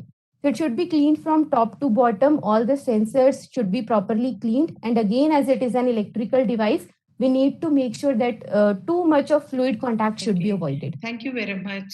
Now over to Kiran Rajput. What is the disinfectant methods used for HFNC? Thank you, ma'am. And now, as we have seen that in this pandemic time, the use of HFNC device has increased. So the cleaning and disinfection is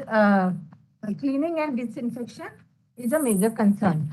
So for first of all, like ventilator setting itself, we have to clean ventilator device. Like first, it has the outer surface and the accessories. The accessories are usually single patient use. So after use from one patient, we have to dispose of all the accessories like the tubings, the nasal prongs, the water chamber, humidifier chamber in a designated biomedical waste bin. And coming to the main this device, first with the soap and water soaked cloth from top to bottom, let it dry, and then again with a disinfectant solution, preferably it can be alcohol based disinfectant solution. In the same manner, we have to clean from top to bottom. And for high level disinfection, we have to follow the manufacturer's guideline. Like they do thermal disinfection. It is inbuilt disinfection method in the machine itself. We have to follow the manufacturer guideline how to do the thermal disinfection. Sometimes in some conditions, if we have to reuse the tubings, we have to follow the same like the ventilator tubings. First, we have to clean it with soap and water, disinfect in the 2% glutarate solution for 30 minutes. Then we have to rinse with sterile water, then dry it, and then only we can use. But ideally, we have to use single patient use only these devices. And that is how we can do the disinfection and cleaning of the HFNC devices. That's good. What about nebulization spaces? Can you give a little input on this? Yes, ma'am. These nebulizers, as we are using, we know that these nebulizers, the ultrasonic nebulizer, it has three parts: the nebulizer tubing, the medication cup, and the water reservoir. Ideally, these all should be a single patient use only. And coming to the nebulizer tubing, it has to be disinfected in every shift. The nebulizer cup has to be disinfected after each patient use, and the water reservoir, that it has to be cleaned and disinfected every 24 hourly. Coming to the nebulizer tubing, if it has to be first cleaned with soap and water, then we have to dip in a disinfected solution, preferably 2% glutaraldehyde for 30 minutes. We have to ensure that the solution, it enters the lumen for proper disinfection. Then remove from the disinfectant solution. We have to rinse it with the sterile water, hang it in a clean area for drying. And proper drying is a must, because after proper drying only we should use the nebulizer tubing. Coming to the nebulizer cup in which we fill the medication, we should ensure that the residual medication should not be left behind and used for next use. Every time we use the nebulizer cup, it has to be cleaned and disinfected. And how we do it is the same. We have to wash with soap and water. Then again, we have to dip it in 2% glutaraldehyde or any disinfectant solution as recommended by the unit.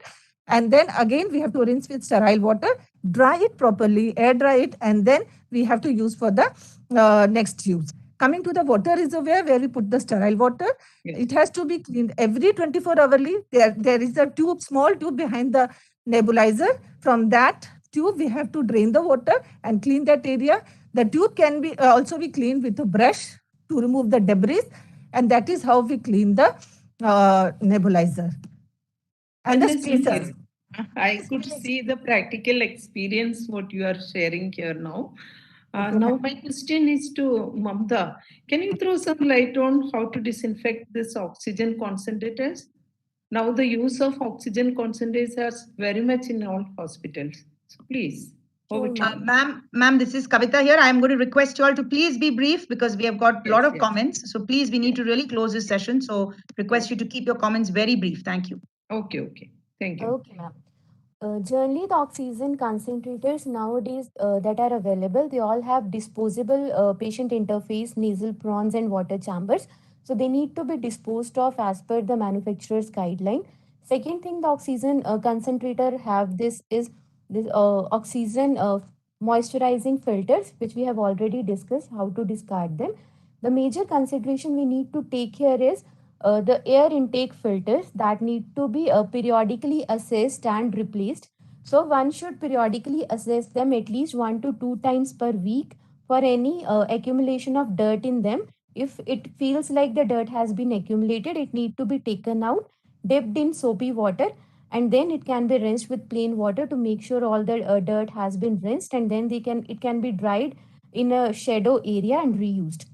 They also have the bacterial filters which need not to be washed, and they had to be replaced periodically as per the manufacturer guidelines. Thank you, ma'am. Thank you. Thank you all once again for this very clear explanation on how to disinfect oxygen therapy devices. I'm sure the nurses are going to get benefited of it. What I wanted to insist here is that keeping all the oxygen devices dry before disinfecting or before doing anything, you have to clean it with soap and water and dry, then use any type of disinfectant method. So as a parting note, I must thank the Ministry of Health, Ma'am Leda and Ma'am Kavita and the rest of the AIMS team for arranging this fantastic team. Please do remember, oxygen is very expensive in hospitals, but very free in our environment. So it's our responsibility to ensure oxygen is available in our earth, preserve our earth, maintain green initiatives. And thank you very much. Good day, Jai Hind. Thank you very much. Thank you so much. Thank you, Madam Binama Kurian. Thank you again. And I know at St. John's, you'll do brilliant work. To all the great institutions that are here today that have joined us, all of the leadership, I'm actually going to just wrap up and turn it over for the final words to Professor Devrari and to Madam Lata. Thank you again to the three panelists. You all answered the questions really beautifully. We have received a lot of private messages from people appreciating this, style of the presentation. The AIMS faculty as well as the Indian Nursing Council have put in a lot of effort to ensure that this is, coming together so well. So I will just, on behalf of the Ministry of Health and Family Welfare, thank you all once again for staying through 3 hours. Dr. Devrari has reminded me we're at 3 hours now. 3 hours on online is not a joke, during all of this. I am sitting inside a quarantine room and doing this, but I'm so used to doing it now, we don't even care because, it has become a normal for us. But to all of you, thank you for coming out and saving lives every day. Dr. Devrari, over to you, please, and I will stop. Thank you, Kavita. All those nurses champions who have joined today, as you hear from each one of us, you are the key person who is 24/7 bedside for the patient, and you are real oxygen stewards who can make sure that we are able to implement rational oxygen therapy. We all know, we have been talking, oxygen is like a drug. We need to have a prescription, when to de-escalate, when to hike, what type of devices to be used, what flow rate has to be used. And above all, make sure patients don't get infection while we give oxygen. And you learned about how to make sure to take care of your equipments, humidifiers, and the devices which are going to be used for patient care. We also heard a lot about audit teams. Very important. Nurses need to make audit teams, and we need to have nursing leadership on board. We need to have the MS on board, the leadership of hospitals on board. My request to all the hospitals is kindly make SOPs and protocols for making sure how you are going to keep your equipment sterile, how you are going to use oxygen therapy, because these SOPs and protocols have to be used by each and every member. You have to sit with your doctor, with your team of nurses leadership, and come out with something which are doable and simple to understand and apply. So at the last, I would say, I think this is a wonderful initiative by Ministry of Health and Family Welfare. And on behalf of my director, Randeep Guleria, we missed him today because he was busy somewhere else for an important task. In addition, Indian Nursing Council, Trained Nursing Association of India, all the leaders who joined, all the faculty members from AIMS, all the nursing colleagues from College of Nursing under leadership of Lata, who made this as a teamwork. As I said, more than 3 hours logging in for a webinar is not an easy task. But I am so happy that for the first time I saw, Kavita, more than 10,000 nursing colleagues joined for this webinar, which is on YouTube. And I hope you are going to tweet this on Ministry of Health website. And I would request each one of you to kindly log on to Diksha iGot platform. All the resource material and PowerPoint slides which are shown are there. You can earn certificate also for completion of lesson if you take the MCQs on iGot Diksha platform. So my best wishes, and hopefully we won't see much need for oxygen with the Omicron wave 3 in times to come. So thank you so much. Thank you, Lata, for organizing this wonderful webinar. Thank you so much. Is thought by nurses as a very simple procedure, but COVID has really given us opportunity to explore in detail. I think this platform everybody was asking very specific questions. This simple procedure has got so many doubts for the nurses to clarify, and they are really looking forward for a platform where they can interact with the experts and gain their wisdom and implement in their settings. I think it is worth repeating the same session, I feel, because many questions are really flowing in the chat box, and due to time constraint, we are unable to answer all of the questions.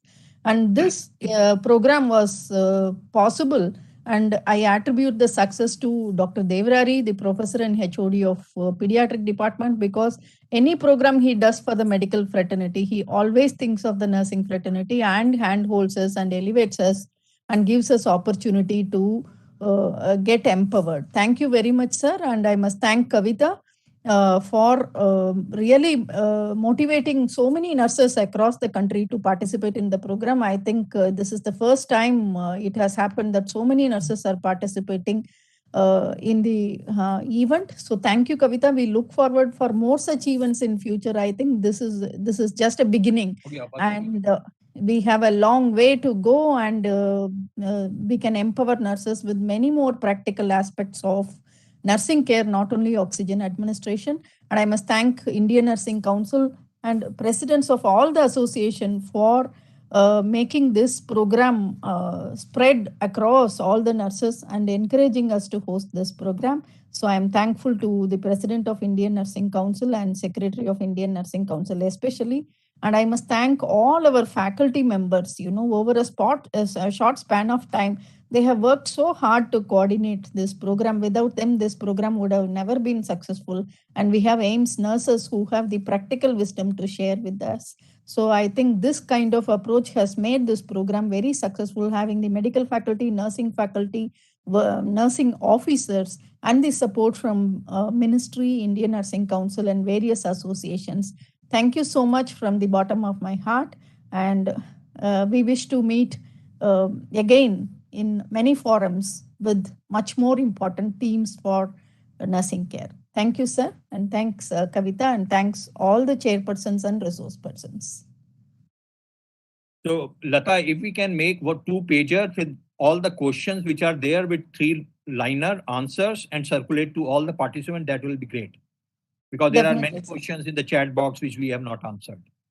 Definitely, sir. We will do that. Yes, sir. And we will take care of it. Thank you, sir.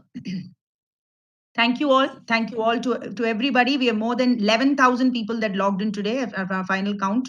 Thank you to everybody. And if you are on Telegram, we have put on a link for Telegram. You may please also join through it. We can actually be talking to each of the faculty are all there, and they'll be able to answer a lot of these questions live. So we will be getting with you separately. We will be sending you emails on it as well. Thank you all so much. Have a good evening.